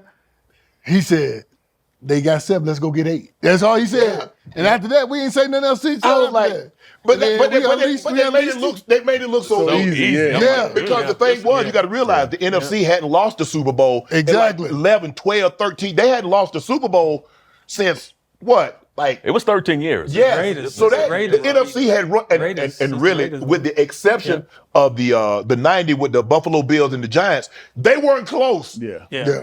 The Super Bowls weren't close. Yeah, So it was almost an opportunity for to allow that to seep back. Yes. In the I'm like, Yeah. Because they went right down. Hell, I don't even think they got the third down but once. And I'm like, oh, Lord, have mercy. But they were cocky in the game, but they were Yeah. also in practice. We would hear the comments that they made. Yeah, they were making We were like, oh, okay, yeah. all right. But that was just lighting the fire. We're like, Yeah, okay. yeah, okay. Overconfident. Well, And that was, go ahead, bro. the thing that stands out to me is we're in practice all week, and Bubby is tearing us apart.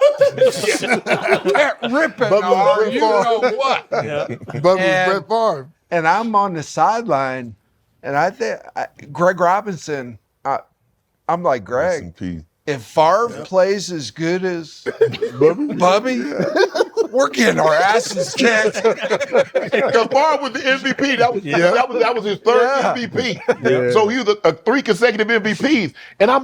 And sometimes you watching you in practice, I'm like, hold on. If Rod catching passes like that, what is Tim Brown gonna do? What the hell is Jerry Rice gonna do? So you thinking that the quarterback playing like he's playing? I'm like, this guy has no idea. All he's doing is throwing to a spot.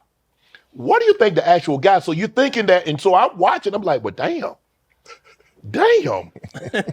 We ain't gonna get nobody involved. Ain't nobody gonna knock him down. It looked bad. It looked bad. Pass down yet. It was looking bad there for a second. But and this was the only time that Mike has ever said he didn't want me to say nothing because I kept a conversation. No, that was the second Super Bowl. No, that was the against the Packers because I remember him vividly telling you against the Falcons. Yeah. Because you and Ray Blue got it. Was going at it. But it was too late. Then I had got that one. But when you think about it, I kept a conversation in the game going. I had to keep. Of course you did. They started. Didn't I get you some cheap yards? No. You ain't get me nothing. You get my ass. You was talking shit to Derek. I'm like, man, Shannon, be quiet, man. Hey, let them be. Leave it alone. What I tell you in the game, you say, Sharpe, what is it looking like backside? Yeah, he's over. Just go over there. He really was telling don't come back here. Hey, Jude, don't come back here. I'm leaving it out here. Jude, don't come back here. Don't do that. I gotta figure out what's going on. I gotta do a little surveillance. I gotta do a little recon here. Hey, Sharpe, what's it looking like on the backside, man? Sharpe like, Don't come back here. Don't come back this way. Hey, fourth quarter. Hey, Jude, come see me now. You come see me now. But that first, hey, the Jacksonville game. You remember that Jacksonville game, the last one? We was gonna run 16 power. Oh, you got mad as hell. You was throwing. We ran 16 power, I think, 8 times straight. What he tell me? Alex said we only gonna run it one time because we gonna get the over front and they're not gonna expect you to block it. Yeah. I'm like, I got it then one time. One time you get. Nice little gas. Yeah, hey. Pick up 8. Oh, you told me, hey, good block, Sharpe. Good block, Sharpe. I said, yeah, got it. Run it again. Okay. 16 power. You run it again. Okay, we got 4 yards. Run it again. We got 2 yards. Run it again. Dude pushed me past what Man, I walked to the side. Don't run that mofo play no more. Then we get the meeting on Wednesday. Alex talk about, well, who is this right here? And I'm boy, he was high. Alex was the guy though, man. Alex put the game plan together for you, boy. That Super Bowl 32. We're in the obviously. And Alex said, look, you got 25,000 fans. They got 25,000 fans. The other 25,000 drunk, they don't give a damn who wins. So the crowd is not going to be an issue. So we ain't going to get out there and be worried about no crowd or be worried about all of this or that. We're going to go down there and we're going to execute. Man, I remember in practice. Y'all remember them practices? Ball didn't hit the ground. Yeah, we were. Yep. We were, Eddie. Hey, and plus we was at the Chargers facility. They had all those cold tanks. They had everything. I said, man, if we ever had something like this, hey, the grass was immaculate. The grass was like Augusta now. It was golf grass. Everything was perfect. Beautiful. And I'm like, man, boy, this here. I said, the Super Bowl. And now you played in your head, we're in the Super Bowl. The Super Bowl. And I know, Romo, you had already been in, had 1, 2. Water, you had gone to 1, but for the most part, none of us. Ed had. He was on one of them for the 49ers. 49ers. Yeah, he's on one of the teams. Can I tell you real quick, man, a quick story about the night before the Super Bowl? Yeah, go ahead. So you know how we were over there? I think it was on Saturday. We went to a walkthrough on the field, the stadium. Mm-hmm. I brought my playbook over there. We had our playbook. Yeah. So we leave practice, and I realized get our team meeting. I don't have my playbook. I don't know where it is. See the point shaving on it. Well, I remember, last time I had it was at the stadium. So I left my playbook in the locker. So that night, I can't get in the locker room. No one is closed down. So the whole night I'm thinking, damn, what if like the janitor got the playbook Saboteur. and gave it to the Packers. So I can't sleep. I can't sleep the night before the game. I know you nervous. I'm nervous as a big dog, man. Damn. I'm nervous as a big dog. So I get up in the morning, and the first thing I do is I go over to the stadium. I'm gonna ride, go to the stadium. They let me in the locker. I get the playbook is there. It's still there. Good. I'm like, I'm a screw jaw. Hey, dog. I apologize, but I got it. So First time you were living now, you know, that happened in these times. Hey, this you up on Instagram. Right, exactly. Oh, man. But that season, 97, was really magical. Rod, you and I, we both go over 1,000 yards. TD, you rush over 1,700 yards. We have offensively, we are a juggernaut. Yeah. I mean, we are a juggernaut. You got to pick your poison. And I remember telling the guys, I was like, guys, if y'all stop him, we're going to throw the ball. If y'all don't stop it, we're not going to throw 10 it. touchdowns. Both of y'all had 10 touchdowns. No, I only had 3. I had 1,100 yards. Okay, But Ed, yeah, Ed. We had I was 10. getting all those little touchdowns. Yeah, but Anytime we get inside that 3-yard line, that 5-yard. Hey, man, appreciate you, Sharpe. Hey, Your ass can score from outside the 20. Yeah. His ass getting a touchdown I'm every getting it. time. Dude, I should have at least 80 touchdowns. I'm getting it. He got at least 15 of them That's because right. we get stopped inside the 10. That's right. I appreciate This man come to me after he salute. That's right. Appreciate that, Sharpe. Thank you. Appreciate that. Man, what the hell? Appreciate that. Coming up short. But that game, Every time he get the damn we get the touchdown. ball. Okay, it's a tie ball game. We get the ball back. We go down. You remember I think we call 17 toss because we ran it to the left. We normally run it to the right. But what they did is that they jumped into a 3-4 defense. Yep. We didn't practice the 3-4. We practiced under and over front all week long. I was like, hey, 3-4 defense, guy on the ball, go back to your old principle. Block the man on the ball. They call hold. I said, oh, Jude got that thing. I'm looking at you. And Jude like this. Yeah. He point shaving. Yeah, that point shaving over there. Hey, they called a holding. I said, man, y'all on some bull jive. Mike said, run it again. Run it again. Same play. Run it again.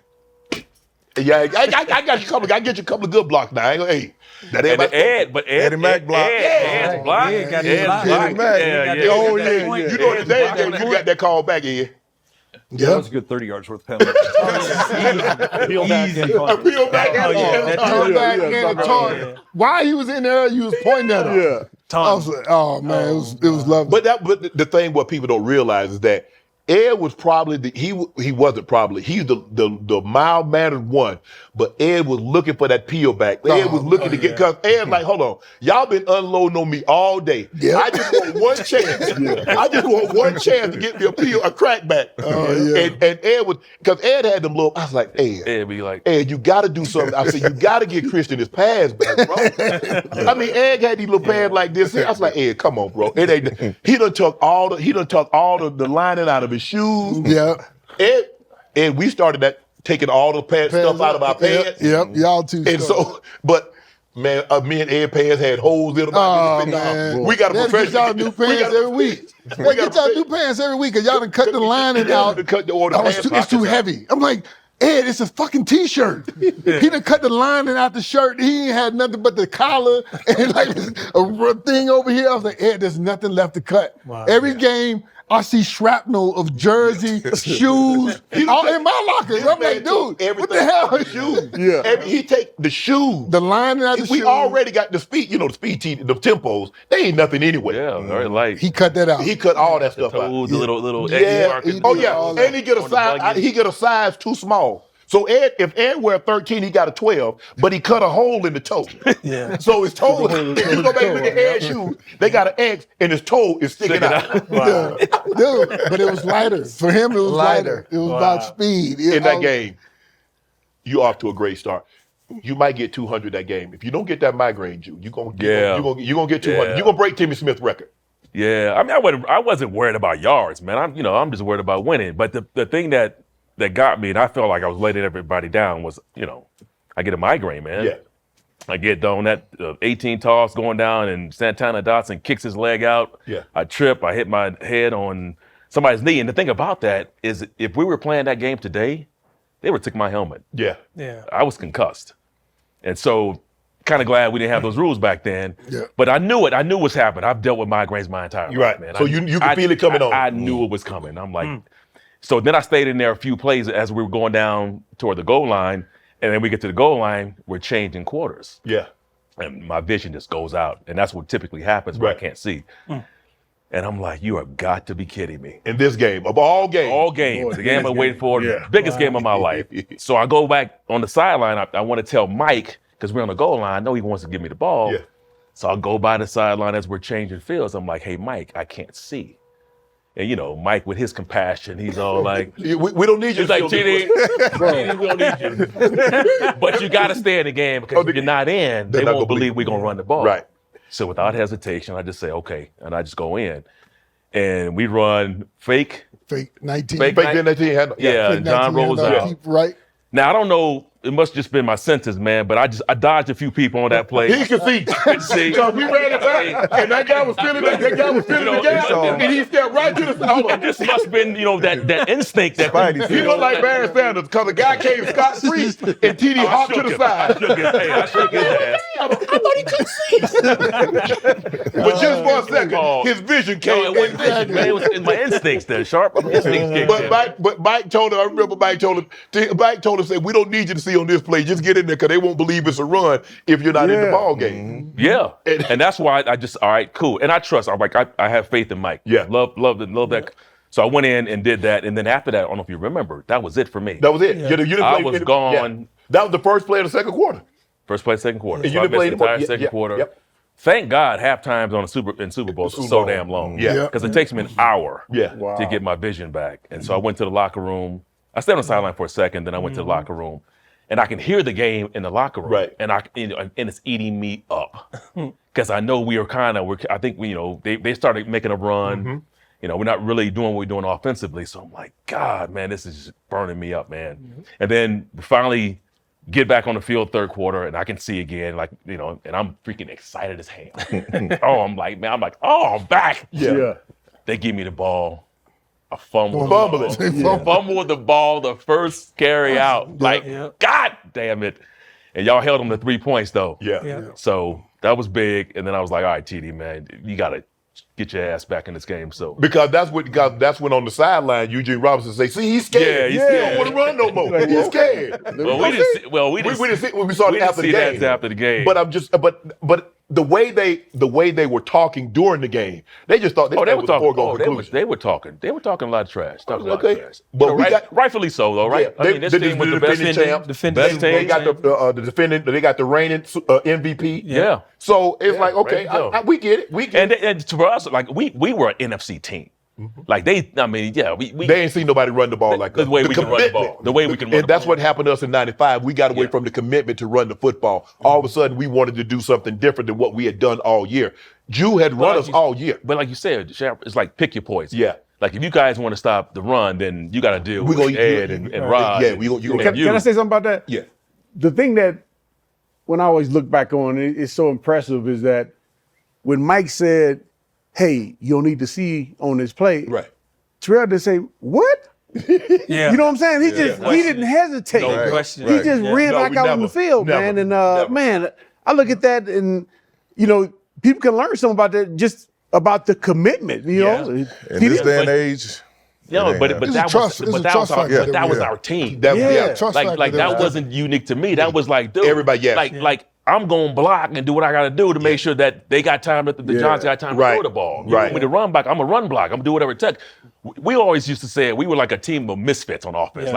We were like the group of misfits. Right. I mean, a lot of low-round draft picks, undrafted free agent. Really? The only, John was a first rounder, and Zim was a first rounder. Yeah. But all the rest of them, Ed was a second rounder, third. Rod, undrafted. I was a seventh round draft pick. Naylor was a sixth round draft pick. So we had a lot of low round draft picks, and Alex, the way Alex could get those guys to be as one, there was no individuals. They stuck together. Nah, they not talking. So ain't nobody. Oh, you have one guy that was a spokesman that was going to be. Was that Naylor? No, that wasn't Naylor. Probably was Stink. Stink. But you're right. You're right, Water. But we were really close. Y'all remember in OTAs, we go bowling or we go to the movies. All of us loaded, we go to the movies. Hey, the movie that we all sleep, we wake up. We missed the whole damn movie. Everybody got some popcorn. Go to Black Eyed Peas, man. Absolutely. Somebody also put some fish in the lake when we were fishing. Man, okay. You gonna clear this up? The man rushing. We have a fishing derby at the end of camp. Yeah. Every year, first training camp. First fish, biggest fish, and all this other stuff. Most fish. Yeah. And y'all would have this sparring deal with the fish. I happened to catch a saltwater fish in a freshwater pond. The first time it still had a tag on it. And King Super's on the damn thing. The whole time. Like, dude, you did like this and brought the fish out. Like, what the hell? Come on, man. They blew my cover. I don't know who did that, but somebody blew my cover. So can you how did you do that? How did you pull that off, though? You might well go ahead and tell it now. I went to King Supers. I bought a fish. I wasn't even thinking I should have bought a trout or something like that.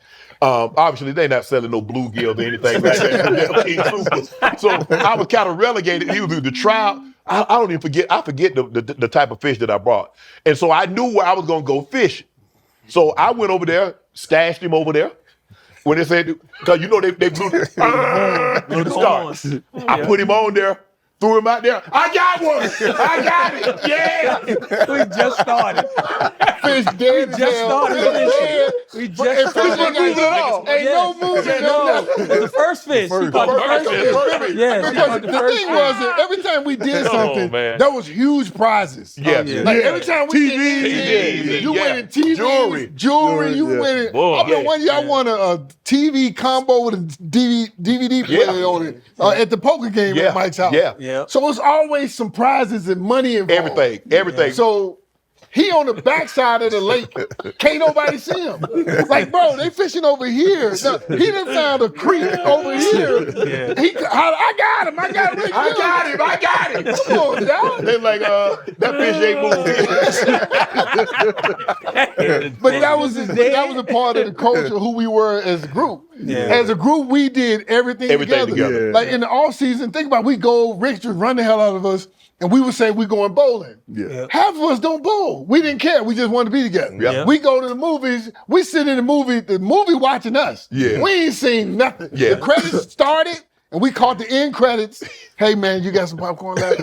Right? And we might stay for 2 movies. We just sitting there for like 2, 3, 4 hours, and after practice ended at 3:30. We didn't get home to 6:30, 7 o'clock. Cause we gambling. Where you playing been? cards, we playing spades. Where you been? We was with each other. We didn't care about nothing. Guys who was married was getting in trouble. Their wife wondering where they at. I'm like, hey. That was Atwater tell me, man, y'all gonna get me the boys. I'm Yeah, man. Shoot. You over there messing around having too much fun. Hey, and the thing was, spades. Me and Burns partners. Cheating. Me and Burns partners. Guarantee they was We cheating. done Undefeated. 500 though. I tell you, you won't find anybody that ever played Me spades. and Kyle Gill got y'all. Ain't no. Ain't nobody ever beat me and Burns in spades. We the only one to get a run of Boston. In the facility. Run of Boston on Atwater. He still shook. But the thing is though, after we were done playing, you told me what the you told me the truth. You told me the truth. I have plausible deniability. I reneged on this. He showed me that they were cheating. I'm like, bro, I can't believe you've been doing this to me the whole time. Hey, I didn't have a clue. Mo come with a different partner every day. Trying to get a win. He was so desperate trying to get a win. He was trying to get a win so bad. You ain't gonna stick with one partner. He play with They anybody. talking all across the board. I say, well, Mo. I mean, well, damn, what you want you to tell him you got the big joker? Yeah. Can you? I said, come on, man. Yes. But that's the type of team, and I tell people all the time like that. People think you just win games on the football field, but you need a camaraderie. You do. You need a closeness, and you need a togetherness. The guy needs to know that you have a vested interest in him, and you want the best what's for him. You remember I asked to come stay with you, man? Okay, so my rookie year, you get there and you just start seeing people that you think, all right, I like what that dude is doing, right? And I'm Sharpe, the way he looks, I'm like, all right, that dude is doing something. Because he came up to me one time, I had a McDonald's. And he came up walking like, hey man, you can't keep eating that.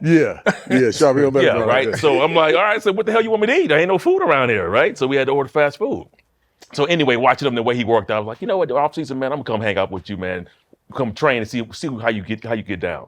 So he was in Atlanta. I go with this man. I go to stay at his house, man, and the dude's regimen is ridiculous. Like he's up at 4 a.m. So the first day, I think I got with you like one or two times. And he's like, his workout's like 4 hours. 4-hour workout. And then we go eat, come home, take a nap, then go lift again. And then he go eat the stuff that he eats though in his refrigerator. He just got a few things in there. Nothing in there. He got nothing in there. Just protein.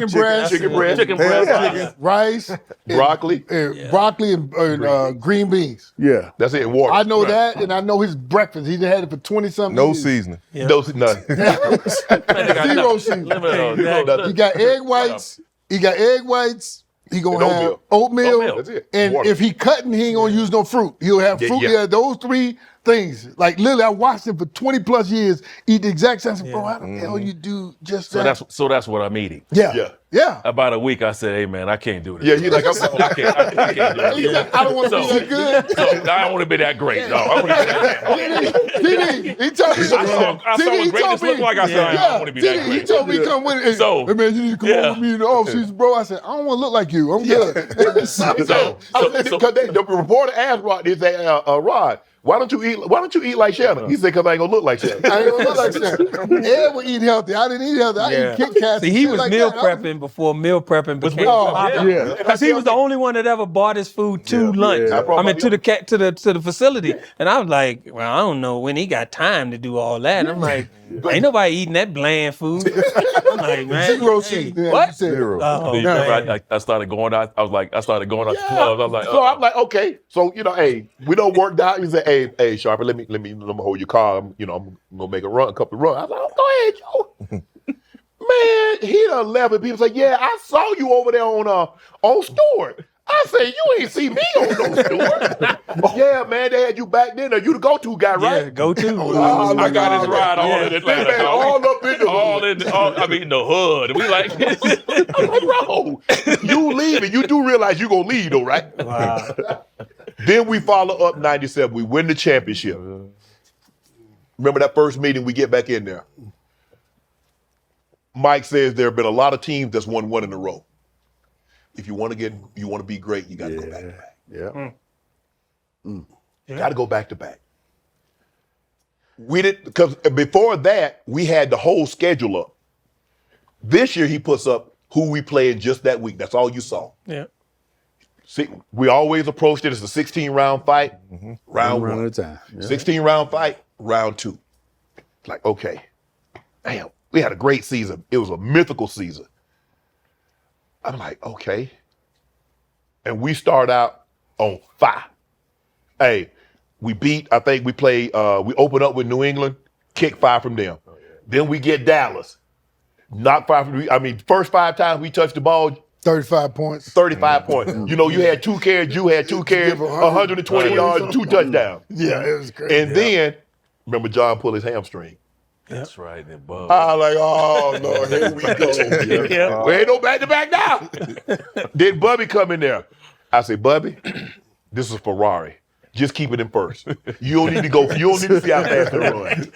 You don't. You don't need to see how fast it runs. But what was your expectation? Because like Mike said, if you want to be special, we got to go back to back. Yeah. And the way the game just seemed easy. It did. What was it just me, Mobley? Was the game easy, or did it seem easy? Because I was like, either we really, really good, or these teams are really, really bad. Yeah, I think it was easy because we had a heightened level of commitment and dedication after that Jacksonville loss. Yeah.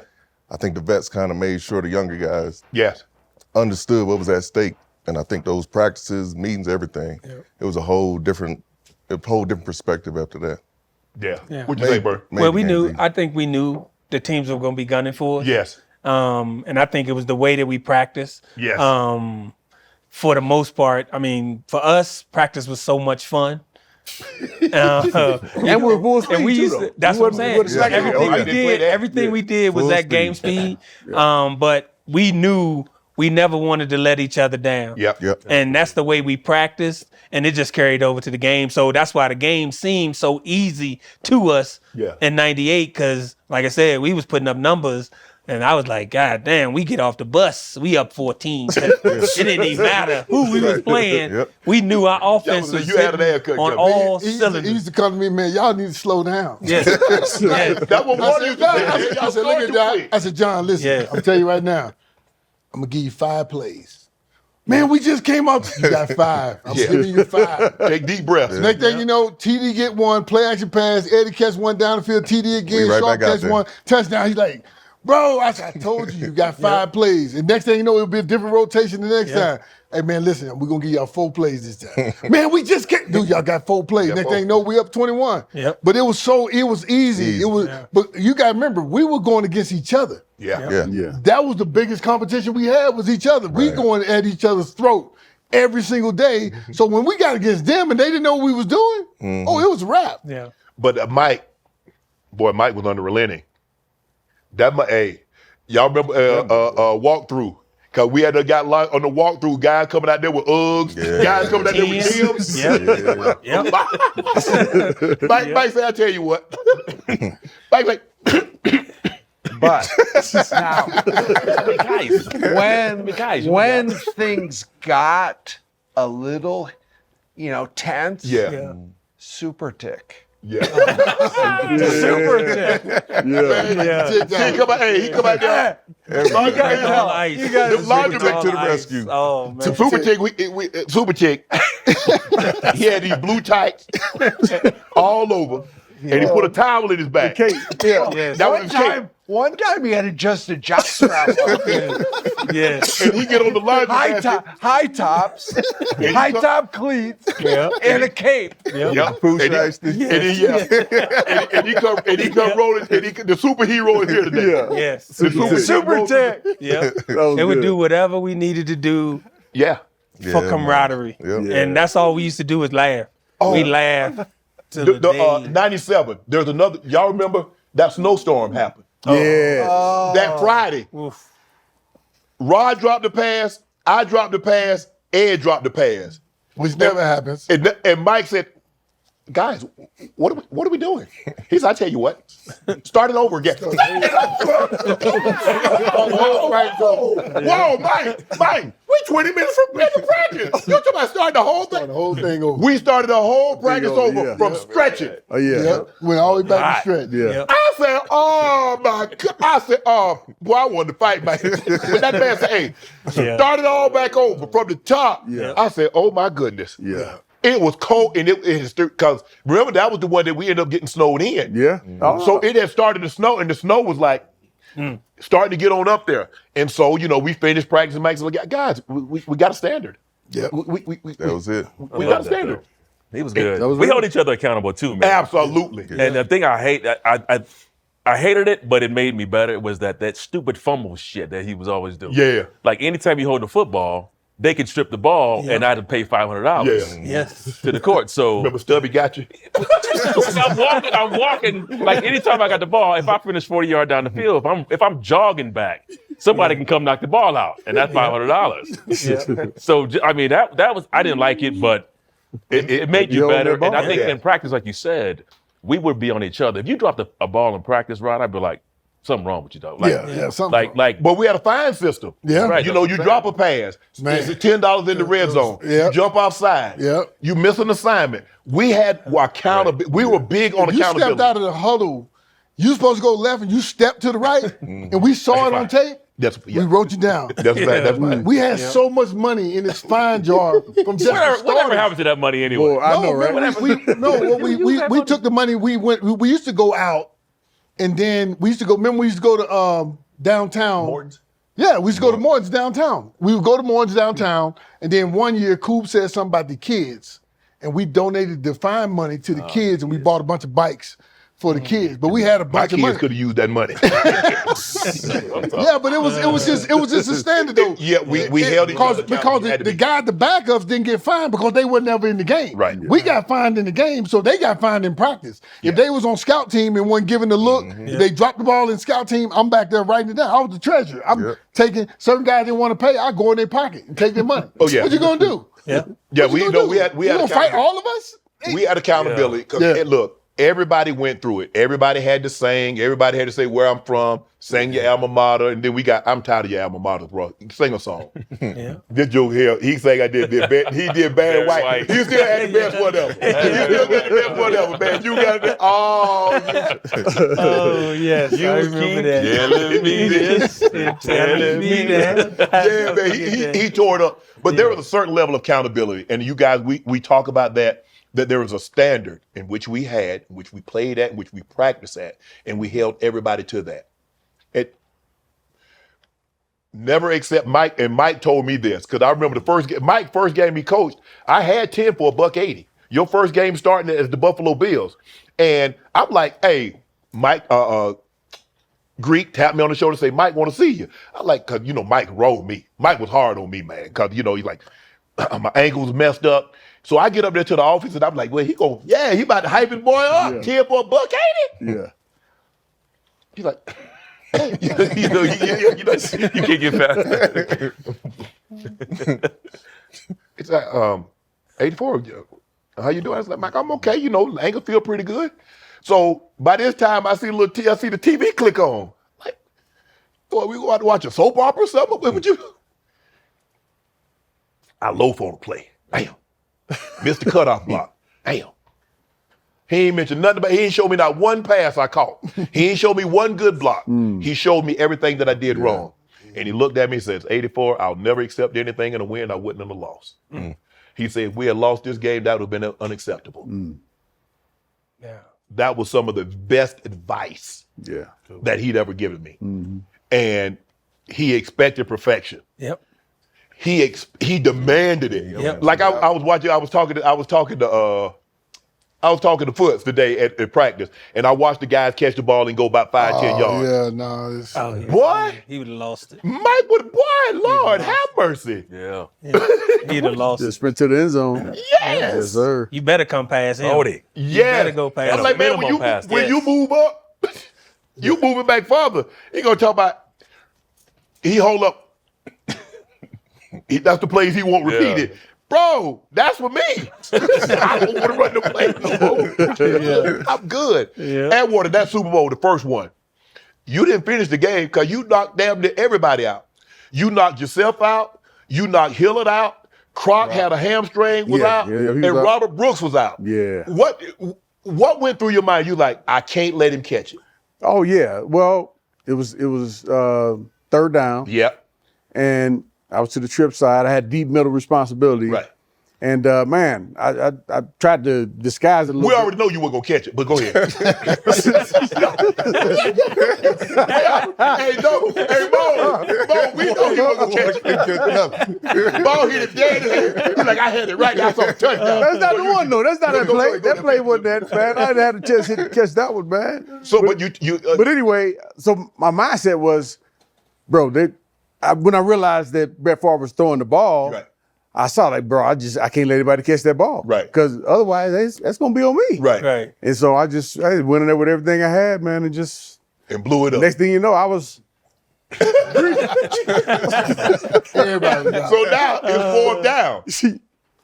And so I'm like, because I remember Greg Robinson asking, because he asked, until that drive, he was asking Mike, well, Mike, how do you want me to call it now? Mike say, call it like you've been calling the whole game. Yeah. You know, throw some blitzes in there, do some, coverage and so forth and so on. So now we get the fourth game, and everybody's saying, well, we don't have Atwater, we don't have Croc, we don't have Hillard.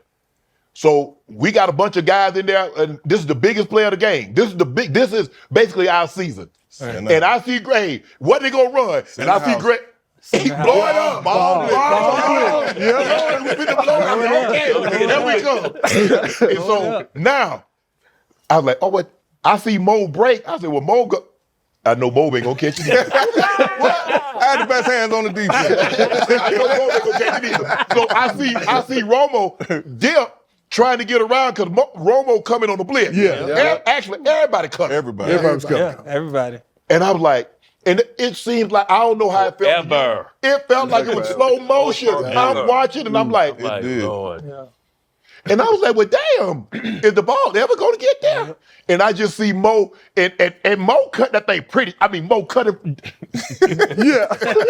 I see Mo jetting it. Like, Shoot that thing. Yeah. I remember Coach Robinson said, if you get the chance, knock the ball down. So I was conflicted. I was conflicted. I already know. I said, Lord. I'm I said, telling please. you. I said, just don't let it pop it up and let it deflect it and catch it. But I already knew Mo was going to catch that ball. Man, when that ball hit the dirt, Boy, Oh, man. we were like a bunch of kids. boy, you see us piling out on the field like we realized your dream. Yeah. We went back to back. I was Romo, you and I probably Romo for you because that was your third one. Yep. For me, ain't nothing like that first one. Yeah. It was the greatest high I've ever had in my life. That game. That's saying something, man. Yeah. Yeah. That- And the reason I say that's that. the only Go game I ahead. didn't have a catch. Yeah. Never catch it? Yeah. Was the Super Bowl. Nope. The So Super we Bowl talk 32. about it. Yeah. That's the only game that In I his career. started in my career that I didn't have a catch. I didn't know that. Wow. Yeah. But I blocked my ass off, and my boy was toting that thing after he came back. Exactly. Hey, Eddie was killing for. We was like, look, we don't get it. We had this thing. We had the cleaners, because back in the day we was on the bench, Yeah. and so we said whenever we get in the game, we just gonna make a difference. Yeah. And so that was one of those games where Alex said, listen, they gonna walk the linebacker, and they don't think y'all gonna block him, but I want you to get on him. And that's when Ed peeled his cap. Yeah. But that was how our mentality was. If he got that ball, you can't. We ain't letting you tackle our guy. Yeah, that But that was just, our that was just the standard. And that was the difference between Get him to the line. Get you to the line You of got, scrimmage. you got receivers that block. Oh, we was Yeah. And killing. don't think that they're too good for the Yeah. run game. Like we it was 11. It was 11 on 11 because John had to do his role. Oh, yeah. Alex Alex get on his ass. Yeah, I never. Well, when I saw that when Alex got on John in the meeting, About holding up. God damn it, number 7, y'all ass on full scholarship too. He was. He did. Like you Alex, couldn't hand the ball off and just sit there and watch. You had to roll out. You had to hold his defensive end. Sell it. Actually sell it. Yep. Yep. That's So it. everybody had to be on board, and that was what we did. Like it just unselfish play, man. Everybody just being involved in the run game. And so when people say, yeah, like you, I'm like, man, listen, bro, we had a squad. We had a team, man. Yeah. Yeah. I said, we don't have Ed out there blocking, Rod not blocking, Shannon. I mean, we don't have all these guys participating. You can't get the results that we got. Yeah. Griff was key. And Griff, yeah. Griff was so unselfish. Whenever he got the ball, he always made a big play. Yeah. He ain't gonna get but 10 He the caught whole that nice season. one. I still don't know how he caught that ball in Pittsburgh. Yeah. Dude, Griff, I'm telling you. he He's caught- backing up too. Yes, and he caught it for a touchdown because normally we throw it to Griff. I say, yeah, it's gonna be second down. I already know what's happening to Griff. I said, yeah, that gave somebody a rest. But the thing was, guys, is that if you made a mistake in the game, boy, you better not let nobody see it.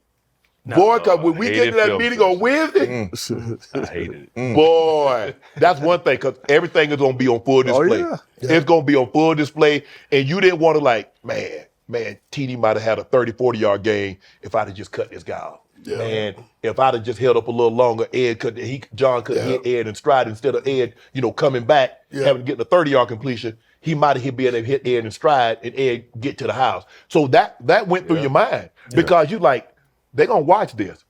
Because I'm trying to think who we played when we had to watch that film as a unit. And boy, we were bad. Oh, yeah. It was bad. Because we didn't do a whole lot of that because normally we break up. Yeah. You get a little stuff and then we go watch I think it was the Giants game.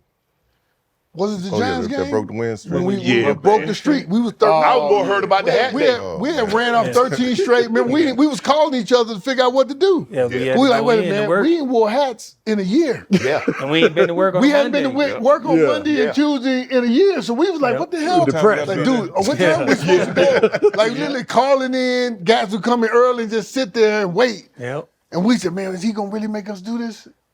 We earned it. The man said, hell yeah, bring y'all ass in there. Yeah. And He made me fly back. I was supposed to do Sesame Street. I told people that. I had it all lined No. up. Yes. And I told that story. And I said, here's the situation. Mike said, when we come as a team, we leaving as a team. Yep. Yep. And we end up losing to the Giants. And TD had the Sesame Street. And TD was like, well, shit, I'm right here in New York. Ain't no sense in me flying back to Denver.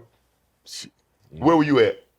On that plane I was with on us? that plane. Paying Oh, back. Mike said, I don't give a damn about your Sesame Street. You gonna fly back to Denver. We had practice on Monday, and then I flew back out. Yeah, flew back Monday after After that, for Tuesday. and we did and then Tuesday. and flew back. Yeah. But the thing is about Mike. Mike had everybody accountable. Yeah. Mike, you remember we was having that thing in Craver. Craver, he's like, Craver, what did you do last night? Nothing. Oh, he was, yeah. Mike didn't He play. messed like he was like 4 in a row. He was just blowing assignments. And he said, Kramer, what did you do last night? He's like, nothing. Yeah. But that's the thing about Mike, though.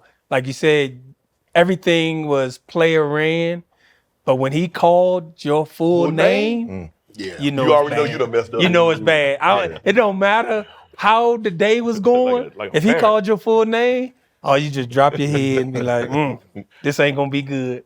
So we get back It's not gonna be good. 98. So we run off those 13, and we lose back-to-back games. Remember, we lose because we played the Giants on a Saturday. We lost to the Giants. Yeah. And then we go the following Monday night, we lose to Miami. Yep. Yep. That game plan was Yeah, Trash. because I guess Mike knew that we were gonna play the Dolphins again. Yeah. Because I remember we on the sideline. I said, "Look at them.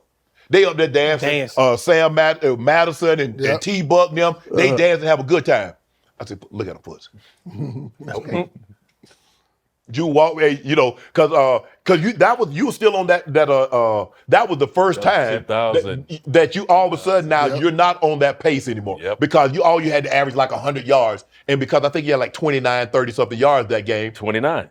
And so now all of a sudden it ain't on that pace. So I remember just looking at it, I was like, okay, boy, I sure hope we see that ass again. We got something for you. Yeah. And so now we play Seattle.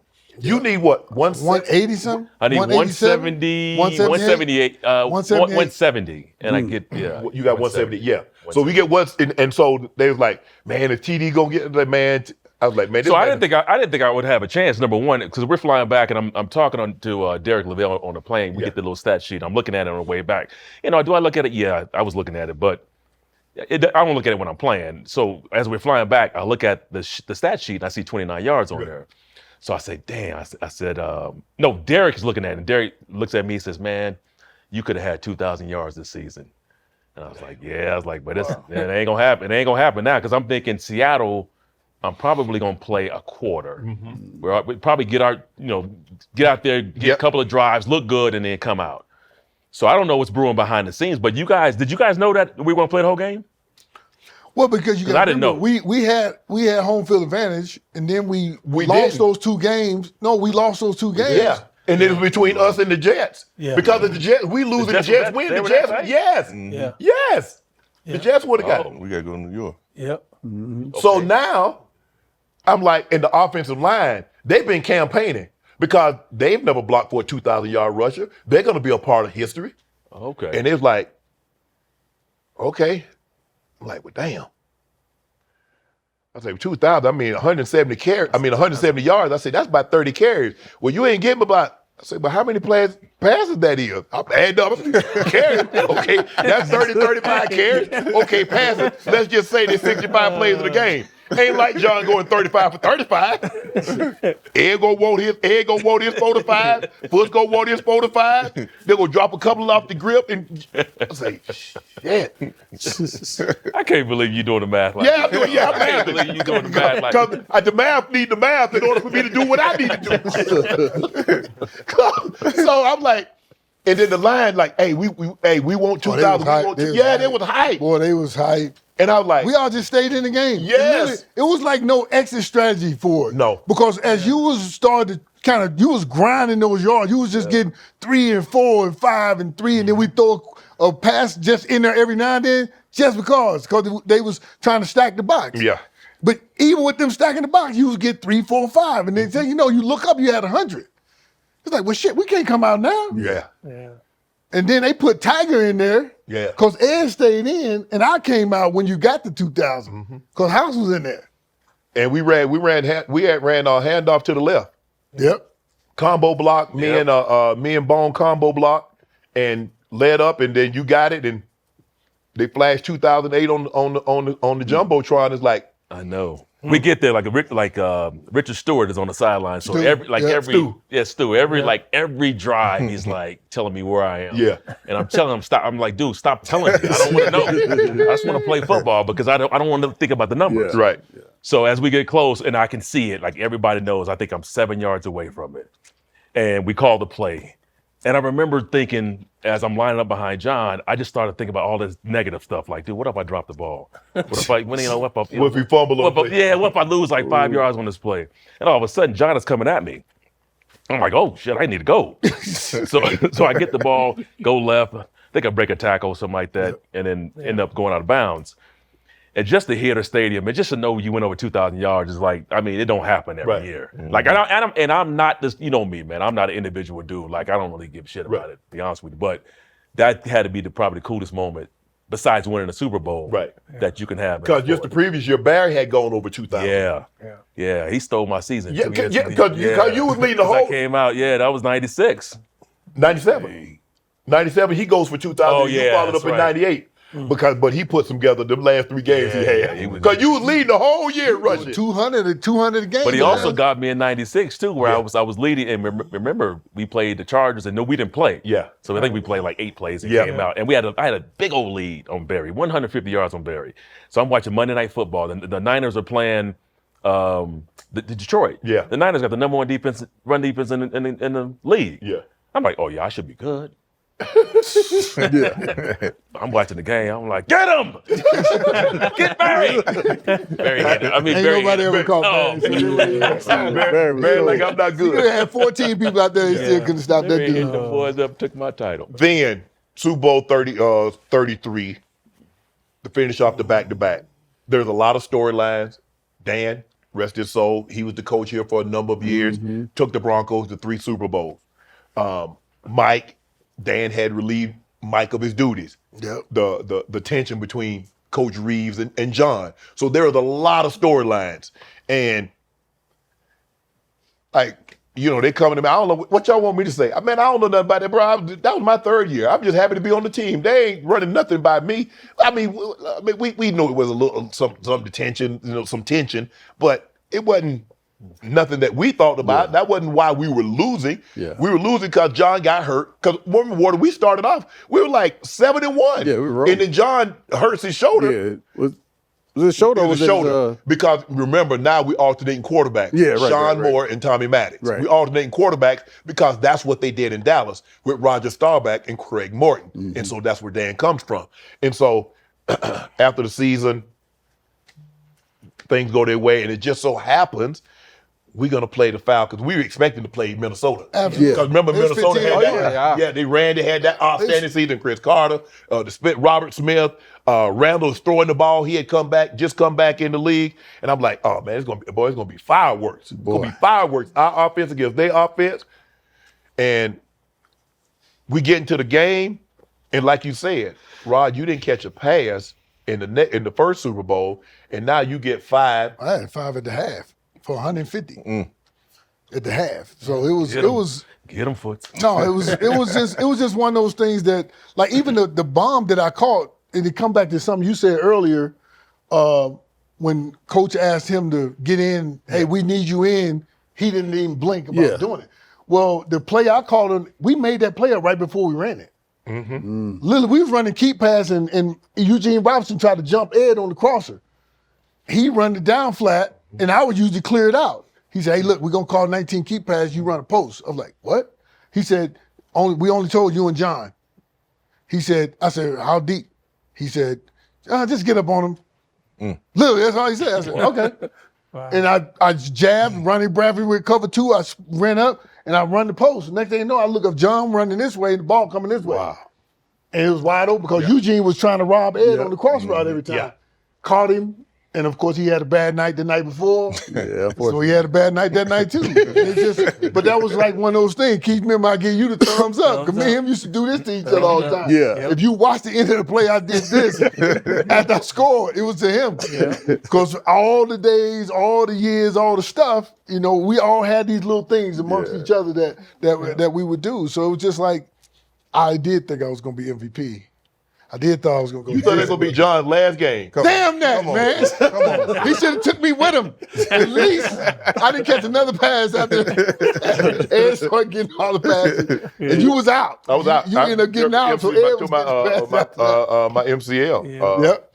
But I think the thing is that for you two guys, you because we were a running team, and nothing wrong with that, but we look at these guys now and you see how 2 receivers, they catching all these passes. And I'm sure Ed is probably thinking about like, damn, look at that show would be nice to get, That's exactly what I was thinking. but no, I was so happy for Rod because I knew about the year before. And we cut our teeth blocking his backups, and we had such an incredible history, Rod. Yep. But going into that game, there were a lot of storylines. One of them was I was cut by Dan. Yep. Yes, you're right. He did say one of the nicest things ever, and that it was the biggest mistake I ever made. Now, he might have said that about 20 other dudes. I don't know. He said it about me. I appreciated it. But I couldn't have enough catches, couldn't score enough touchdowns. We couldn't win by enough. Right. But I knew we were going to win. And Eugene Robinson, I'm not picking on him, but he played for Green Bay the year before. Yes. And there's 2 really big pep talks he gave on both sidelines. Yes. Neither of which really resulted in a win for them. But as soon as Rod, after the night before, caught that touchdown over the top of him, it was over in my mind. And I played on some pretty good teams. The New York Giants team won a Super Bowl right before I got there. One of the best teams in history with the 49ers. We won by like 25 points or something against the Chargers. Yeah. And it was a race to see who was going to be the MVP. Right. And at one point, Jerry hurt his shoulder. Yeah. And he got me a quick catch. I'm like, I'm going to Disney World. It's got to happen. So going into that game against Atlanta, I mean, anything can happen, right? They ran a kickoff back. Anything can happen. Yeah. But as soon as Rod cut that touchdown, in my opinion, it's just a matter of who's getting the MVP and who's going to Disney World at this point. This game is over. And John went into that game with a little extra. Coach Shanahan went into that game with a little extra. Yeah. And some of you guys played for that team, but there was more on the line in that game. Yes. And there was no doubt in my mind, based on the makeup of the people that are here and our other teammates that are not here, no doubt in my mind. Yeah. No doubt. Because that's when he said, guys, if you don't win this game by 50, I'm like, bro, because we had played them the year before. Remember, we had played them in the dome the year before. We beat them. It was a close. It was a close game because that's when Elam ended up getting hurt, and Ruin came in to kick and was kicked the center in the butt with the PAT. So we had to keep going for two. Because I'm like, man, why we keep going for two? Let's just kick the PAT. They're like, well, Elam's hurt. Man, Rue came in there and kicked the man dead in the butt with the and that was the end of that. But it was to see John in that moment because he wasn't just the Broncos water. You was in that the last one before we went back to back. You got to think about it: 45-10, and 35-10, and 55-10. I mean, the game was just close, and he said, "Bro, I just wanted the game to be competitive. I just wanted to be close." Yep. Yeah. And so, and I remember him in the coming back to back, and you remember it was beautiful all week long. We win the championship. We get off the field. It opens up. It rains like never before. Yep. John hated playing with a wet ball. Yep. He's like, yeah, this is my sign. I'm done. That was his sign. Wow. That it was dry. It was not a cloud in the sky the whole week. As soon as we get to the locker room, boom. I thought he was coming back. You did? I thought he was coming back. It didn't even dawn on me that he was going to retire. I said, there's no way after all he done been through, and if anybody ever watched the whole Netflix documentary of what he went through, and then for us to go back to back, and I said, we need him to go get this third one because we missed out on the one because of Jacksonville. Yeah. And I said, it never dawned on me until all of a sudden there was a press conference. Yeah. I'm like, what? It's little John retired. I said, ain't no way. I said, dude, that's not. But y'all remember for it to happen to begin with, John had to go to Sturgis and talk Zim out of retirement. Yeah. Because remember, Zim had retired after we had 96, after we had lost. He up in Sturgis. Yeah. So John had to get on. Mike gets John to go get on his Harley and go bring Zim back. Because we had signed T-Bone, rest his soul, in the offseason. So T-Bone was a left tackle. Yeah. So now Zim comes back. T-Bone goes to right tackle. Zim goes to left. Remember, Zim never practiced. His shoulder was so bad. Zim never practiced. One of the toughest you ever gonna meet. Zim didn't do a whole lot of talking. Whatever, I had to do all the talking. Because Zim wasn't gonna say nothing. If we got a combo block, we got a slip block, or whatever the case may be, and he told you what he wanted. Hey, Sharpie, don't cross my face. Do this, don't bump the guy. He didn't like it like, some guys like for you to bump the guy and leave. He said, no, don't do that. He said, you're going to mess up my set. And what you do, you might push him harder than what I set. And now all of a sudden he's inside. Yeah. Okay? Hey, man, why aren't you just the man? Oh, he told me he didn't want me to block him. Now, y'all need to take that over here. He Don't get on me about that. yeah, I'm just telling you what he told me. And so a lot of things have to go right. You have to be avoided for the big injury. 100%. You got a couple of situations. Because in 96, we were on a pretty good win streak. Mobley blew the coverage against Chicago, and the fullback dropped it. Yeah. That was your man, Mobley. In the flat. I was young. Because you remember, you right. Because the night before, we had watched Mike Tyson and the Holyfield fight. And that's when I came downstairs. Remember, I came downstairs and cut the towel out, had the black shorts on, and the boxing gloves. I said, the champ is here. Because Mike used to let us get, fights come on. Mike would let us get the fights and everything like that. But a lot of things really have to go right. And you have to have a lot of unselfish players. Yeah. Because I don't look. I think the thing is that maybe there wasn't enough money to go around like it is now for us to be jealous. Because you figure, now you got guys making 40, 50, 60 million dollars. So it never really dawned on us. We get that sheet, the NFLPA sheet that come around like, God, oh, hell no. Remember when they would do the USA Today? Yeah. They would do the USA Today and put every player's NFL salary. Yeah. We used to call it, the gold diggers, something. Yeah. All the gold diggers go circle all the guys, they go get something like that. It was crazy, man. But it was everybody's money's out there, so you can't tell nobody you ain't got so no we be, because they had all your teammates, so it had your position. Yep. So Romo linebackers, water safety, and Ed and Rod had the wide receivers. So you see all the top wide receivers, but you also see everybody on your team. What you make that? How much you give it back to the team? You should back up and get your check. We are notorious. Hey, bro, I know you don't face the window when you go up there. You don't want me to see you. Hey, that's you now. That ain't me. The mask on. Put that mask on. Milk mustache. You got a milk mustache. You going to get that check. I think Romo is that. And I tell people this, what you see with Romo, he was just that intense in practice. His practice was game for him. Oh, yeah. When Romo went to practice, when we would have on pads, his pads would be taped just as if he was in a game. His demeanor was just like if he was in a game. Yeah. Everything was like, hey, I'm joking around. We having a good practice. We gonna get serious once we get out there. But y'all know I'm gonna act a fool in the line, in the locker room. It's gonna be all jokes. Romo is straight ahead. Locked in. He just like this in his locker room. He rocking. I'm like, dude, we going to practice. This ain't necessary. It ain't matter. When did you adopt that? Why did you get it? It's almost like it's not a character because this is who you are. When did you adopt that? Is that, you know what? I've got to get myself ready to go play the game. So this is how I got to get myself ready to go to practice. I think for me it was I loved playing football. Mm-hmm. And I didn't want it to end. Mm-hmm. Bam. I did not ever want it to end. And I went as long as I could. Body just let you down, huh? And my head let me down. My brain let me down. Right.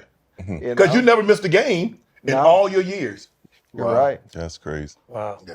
As physical as you played the game. Because your job was physicality and a lot of it was intimidation. Because I've heard you, I'm going to kill you. And you literally like, if I get a chance, I'm gonna kill you. just so you know, so that let the record show. I told him I was gonna kill him, and I'm really trying to. So, but and people like, well, Romo. So, at what point did you say, how far is far enough as opposed to going too far? Well, I think I realized that playing linebacker, and if you're playing at 99%, you're going to be average. Wow. There's that line where, I wanted to always be at 110. Yeah. Or 120. I didn't want to be at 95, right. 98. And I just wanted to help my brothers win. Yeah. Do my job. And, when I got here, I could tell the defense needed. They needed that. They needed that, and that was my part, and I loved it. Yeah. Ed, I don't think, and people they don't give you the credit that you deserve, and I don't think you get the credit that you deserve because people just look at you as a blocker. I say for FYI, Ed is faster than his son. He ran a faster 40 than his son. But Ed was so, I'm like, he Hello, blocked. dude, Christian? Yeah. Really? Not today. Just throwing it out there. Ed said not today. But I think the thing is, Ed, for me, and then watching you to see how you practice, and there are some times there are some games, Ed catch one pass, and maybe it bothered him, but you couldn't tell. Yep. And I think that's the thing that I really appreciated. But I think all of us did, because we understood at the beginning of the day and the end of the day, TD's gonna get 25, 30. Now, those other 15, 20 passes, they're gonna get divvied up. Maybe you get 6, maybe Rod get 5, I get 4, maybe I get 6, Rod get 5, you get 4, but they're gonna get divvied up. Yep. And you never ever complained about the numbers of targets or catches or anything like that. What was it about? How were you wired the way you was wired, where it didn't seem to bother you when you have a catch or you have 8 catches? Well, you just threw a lot of math at me, Shannon. There was, I don't know how many catches I had in there, but I think I had a couple. Yeah. But first of all, thanks for putting this together, man, because it's like I never left the locker room. This is what I did. I sat back. I was just kind of quiet, and I observed what was going on, and I was entertained. And I'm thoroughly entertained today. I also want to thank you personally for all the compliments you've given me, because I know, 1, you're honest. 2, you're going to say whatever the hell you want to say. And so when you compliment, it means a little more to me. Well, thank you. Because you didn't have to say what you said, right? You said, like, you should have been a first-round draft pick, or faster than you think, and you never had to say that. No one asked you. Right. You volunteered that. I appreciate that. Appreciate Man, I sit back and, for me, it was all about the guys in the room, the guys that are in this room, and the guys that aren't here. Mobes, Kutztown, small school. I went to high school in Allentown, Pennsylvania. Work ethic, toughness. I knew what I expected out of Mobes, and he proved it on the field. I knew we could count on him. And Burns, like, I got to meet him when I got to Denver. I know he wanted to be a starting linebacker. Everyone wants to be a starter. He walked out and became a leader on special teams with a smile on his face every single day. He made me happy just listening to him. Right? I loved when you guys would make fun of people wearing clothes. TD, that was almost wrong of what they did to you your rookie year. You were a 7th-string running back. I remember they must have given you 30 carries in a row against the first-team defense, and I didn't think you'd be able to walk off the field. Yeah. And he went from that. Scout team running back's the worst position in all of football, because the plays are scripted for the defense, and you're running into a brick wall. Never quit, never stop, could barely run. I'm like, this dude's gonna, not only is he talented, but he's tough. He's going to be good. Shannon, you're the only player I ever played with that was open every single time he ran a route. I know that because of what you would tell John when you came back to the car. Oh, you heard that? Yeah. But hey, workout fiend, diet fiend, chip on the shoulder. You were already good before I got there, but I'm like, I know we can count on you. And then when I saw your banter with John, I'm like, oh yeah, it's on. I get it now. Rod, we came out through it together. I was cut and then a backup. But I'd won Super Bowl, so I'd seen greatness, and I knew what greatness looked like. And greatness looked like the dudes in this room. But Rod and I started as backups. We were having so much fun. That was one of my most fun years ever, just decleating people and having little $5 side bets. And the greatest compliment in the world is when Coach Shanahan would rewind the film and show us knocking somebody down away from the play. Had nothing to do with it, but that was so much damn fun. Romo, completely psychotic. We know that, right? But you know what? He did play. Every single thing he did was to be the best football player he could be 1,000. Every single day of his life. And he brought in trainers that I used. They helped me become a better athlete. So I appreciate that. And my kids have used some of the trainers that I got introduced to when we were playing back in the day. So it's made a difference in my life. And then this guy, I remember him the first time I played against him when I was with the Giants, and I had to ask my coach 5 times, wait a minute, 27, that's a linebacker, right? No, that's the safety. No, I want to make sure I'm not blocking something. That's not the safety, right? And all that talk about hitting and not hitting, nobody wanted to run into this dude, whether you hit high or low or anything else. The silent assassin. And I remember trying to block him. I'm just grateful he didn't truck me on every play, but I would kind of mirror him, make it look like I was blocking when really he's just looking over me. But you have guys of character like this and work ethic like this. Like the dudes in this room, it's no secret. And I think about it all the time. We should have won 3 in a row. I might disagree. We should have beat Jacksonville. We had one bad, 14-2? We have one bad game. And you look back and there's 2 or 3 plays that we could have controlled in that game. And then we figured out a way to do it. And I was with Coach Kubiak in the weight room the day after that loss. And it's window or aisle. Right. Go home. Go home. It's too good for your home. Like, you don't need to be here. And we were in the weight room and Coobs leans over to me and says, hey, Eddie, you know how I know we're going to be good? And I'm still in shock from the loss. And he's like, check out the room. We had over half our team lifting weights the day after the Jacksonville loss. And I'm like, oh my gosh, this is the team. We let this one get away and there's no guarantee, but I knew it. And I don't know how you stayed quiet for 2 weeks leading up to the Super Bowl against Green Bay. You didn't give them any bulletin board material, but there was no doubt in my mind. And nobody was happier than we were when Mose knocked down that pass at the end. Yeah, of the because we game, knew right? he wasn't going to catch We it. knew it was over. And then the next year, like there was no doubt we were going to blow the doors off Atlanta. And it's easy to say now we won, but I really believe that. Yeah. And I had seen greatness, and I saw it in this room. I see it in you guys, and I saw it with our teams that we had. We had something special. Yeah. Because I think the thing is, we went to practice. Our job was not letting the ball hit the ground. Exactly. And if the ball hit the ground more than probably 2 times, we're going to probably have to go back through that period. Mm-hmm. Mike didn't play that. There was a level of expectation. I mean, he expected perfection. Mm-hmm. Yeah. That's what he expected. That's how we practiced. It wasn't I'm good with that. And there were times that, the defense might make a mistake. And Greg was like, no, we good. Mike said, no, hell, we not good. Run it again. Yeah. Well, no, we want to make sure everybody is where they're supposed to be. And that's, that little tyrant. I'm going to add this to, when is Mike Shanahan going to be in the Hall of Fame? Because it's kind of ridiculous he's not already in there. But he will get there. We know that. But you can't win without the coach. I came to play for the Broncos because of Mike Shanahan. Yep. And because of John Elway. I didn't know everybody else. Yeah. John's dad had coached me at Stanford. I knew how great John was. I wanted to play for him. Yep. And it also is John believing in everyone in this room. He does. Not just the offense, the defense, special teams. Ran over to TD during the preseason, right before you had made your name, right? But John believed in all of us. He did. Yep. And even in Super Bowl 33, right? I mean, Rod was crushing. You probably could have thrown to Rod every play, the whole game. And then the second half, they start throwing to me. I'm like, what?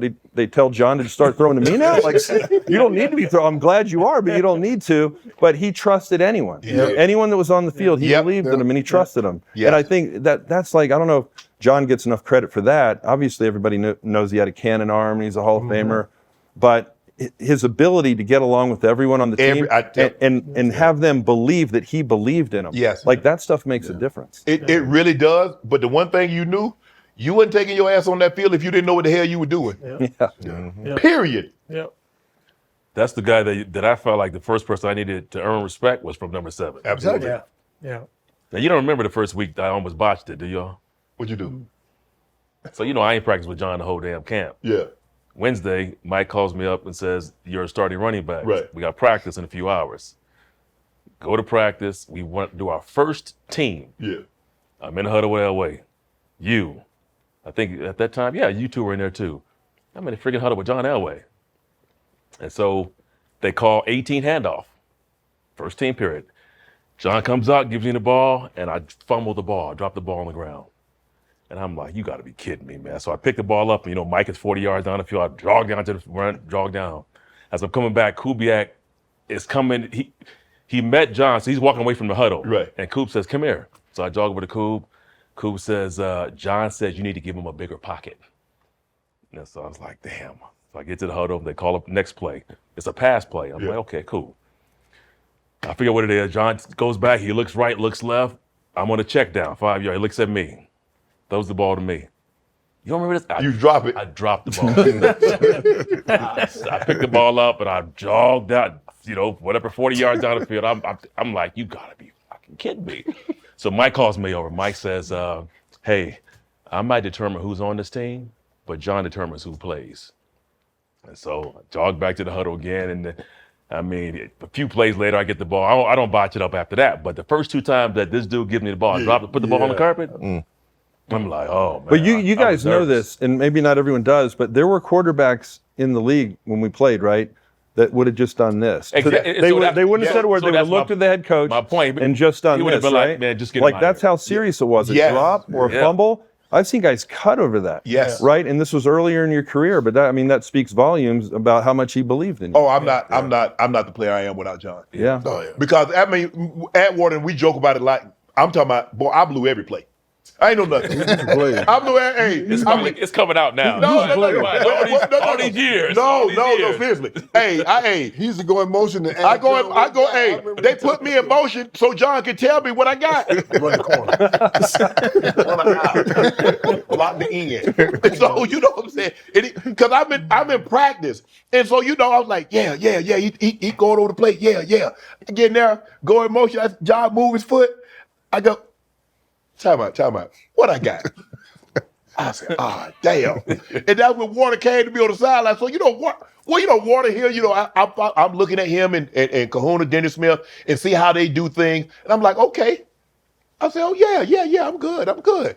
He put his He's like, Sharpe, you know damn well you ain't know that play when you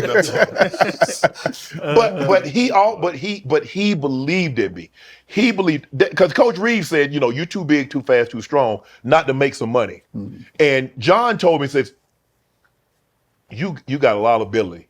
You can play in this league. You can play a long time. You just learn the plays. And he was like, you know everything. You remember everything. You could write. You could quote people and raps and lyrics. He said, just learn the plays like that. It's not that hard. It's not hard to you because you know them. It's trigonometry to me. But once I got the hang of it, he went to bat for me. I'm here. When they tried to trade, you were gonna be in that. I don't know if you'd have been the 15th pick, but they was gonna trade me after Mike's first year to the Cardinals for Eric Swan, and then but I'm here because of him. And like I said, everybody wouldn't have that kind of patience. With somebody like me. I was a 7th round draft pick. Maybe with a 1st round or 2nd round draft pick, you see some ability, you'll have that level of patience. But for him to show the level of patience that he showed with me.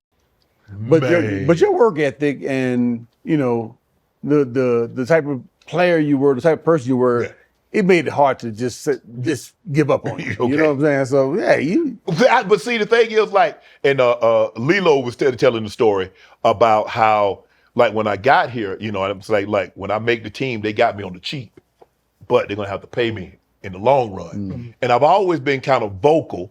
And then as some of the guys started, and I became a better and better player, I became more and more comfortable being able to speak. But you know, you think you're working hard, and I remember my grandpa used to say, "Boy, never mistake habit for hard work." The thing that I'm most proud of is that everybody, when they describe me, they say, "Well, how hard working he is, how disciplined he is, how dedicated he is." Like before, guys were even thinking about bringing their own food to. I brought my own food. I ate the same thing. People, you know, I'm in the weight room every Tuesday. Hey, meet me up there. Meet me up there. Every Tuesday. There was not one Tuesday. And I remember, when we got back from Miami, we didn't get back till like 5 or 6 in the morning. We went straight to the weight room. Me and him started working out because I know I'm gonna come back over after that one. If I'm getting home at 5:30 in the morning, I ain't coming back. So we got, but that's the thing that I like most when I hear my teammates describe me to other people. Because what you think might not be what somebody else thinks of you. But to hear, and the greatest compliment, Alfred Williams gave me a compliment. He said, "You're the greatest teammate I've played with." I'm not saying you're the greatest player I played with, but the greatest teammate. And to hear TD, when you told me, say, "Sharpe, man, we miss you." He said the locker room wasn't the same. Once you left, bro, he said the locker room wasn't the same. Is anyone surprised here that Shannon has a podcast? I know, right? Right, well, you know why? Because he's authentic, right? And you said that about a couple other guys, but everyone here, everyone's different, but everyone's authentic. They're who they are. We are. Right? And we share the will to be the best together and to earn the respect of our teammates, but you're so authentic. Like everyone knew, 30 years ago, you're going to be on TV or doing a podcast. Like there was no doubt about it. If they had podcasts back then. No. Could you imagine if they had podcasts? There would have been some bulletin board material before Super Bowl 32. Would that be a good thing, though? No. It went bad, because y'all know some of the stuff that I said, man, in practice, how it was. Remember, we got canceled long time ago. We just, with each other, we would say anything. For sure. And we could literally, we would say anything to each other because we cared so much about each other. We did, I mean, when him and his wife was having, when he was in trouble with his wife, I knew about it. You know what I'm saying? Stuff like that. It was like we were so close. It wasn't no cell phones. It wasn't no go to the internet. It wasn't no Instagram. It wasn't none of that. It was each other. Like, that's why we hung out and did the stuff we did and made our careers special. I couldn't help but get better watching this dude. Right. He on defense, but I'm seeing his intensity. I'm like, he was the greatest teammate to have on your team. He's the worst guy to have on the other side. I'm telling you, he's like the worst, because you knew. I went his little cryo machine a few times at his house. Little oxygen chamber. If it weren't for him, that's how I met Dr. V. Hyperbaric. I met Dr. V because of you. My shoulder was dislocated for a whole year, and Dr. V fixed it, and I've never been the same because of chiropractic, because of him. I think the thing is that because Romo was such a student of the game, because he's like, Sharpe, when you do this, why are you doing that? If you do this, why are you doing this? So, okay, so let answer me this. If I do this, what are you thinking? If I do that, what are you thinking? So he's asking me, obviously, I'm one of the better tight ends in the league. So he's like, if I can deal with him in practice, you guys in the game ain't got no chance because you're not quick as he is. You're not a student of the game. Because I really understood. I understood the leverage in what you were trying to play, what you was trying to do to me, and what you trying to keep me. Okay, if you trying to keep me from getting outside, well, my job is to make you think that I'm going inside. So you'll give that outside leverage up, so now I can get across your face and to get outside. So I think we all made each other better because there are times, I'm asking the DB, hey, bro, how were you able to jump on that? I thought he'd say, Sharpie, every time you've been getting on your toes when you get ready to break out, or you giving me something, you give me a tail, and so that's how I think we made each other better. Steve did that to me a lot of times. Yeah. When I was a rookie, he'd come up to me and I was tipping off where I would go because I was staring at it. I want to see what's going on. What the hell's going on that side? So I'm peeking over, but I got to see what's on the strong side. And he came up to me one time. He said, "Man," he said, "dude, every time you run this play, you tip it off." And I'm like, "How you know that?" He said, "Man, because you look, because you peek over there right before the play or something like that." So to your point, man, it's like getting clues like that during practice really sharpen everybody's skill. Right. Practicing against y'all made games easy. For sure. Oh yeah. Sure.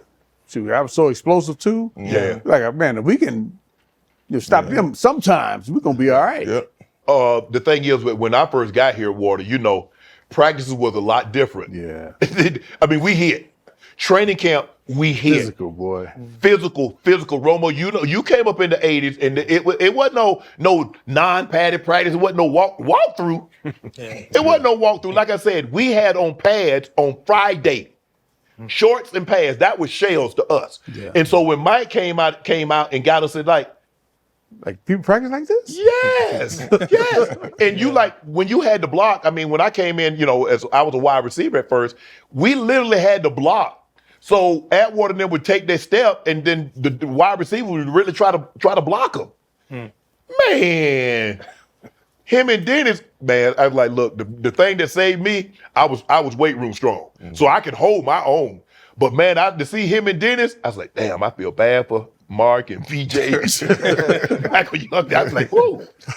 But that made me better, and I wanted to make the team because I wanted to be able to be a veteran, so I could help somebody like Steve and like Kahuna, Dennis Smith, like they helped me. That was my job, was to pass along to pay it forward like they had paid it to me. So that's why when you came in, I took you guys under my wings, and you were telling the story like, you couldn't get on the plane with Bull Jive. The only person that was allowed to get on the plane with Bull Jive was right there.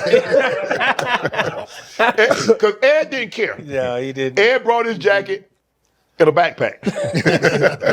He pulled out, he put it on. By week 3, you had nothing left to say. The same jacket. The same thing every single week. And so by week 3, you're like, go on past. We ain't got nothing. But everybody else, you had to get it. And so Rod ain't really had anything. No, because when you got hurt. Yeah. And Burns used to go over there and help you. I was with him. Yeah. So when I'm going over there with him, he got a closet full of suits that he don't even wear. He got, I don't know how much them suits cost, but all I know, Versace and Armani and Boss. Close enough for me.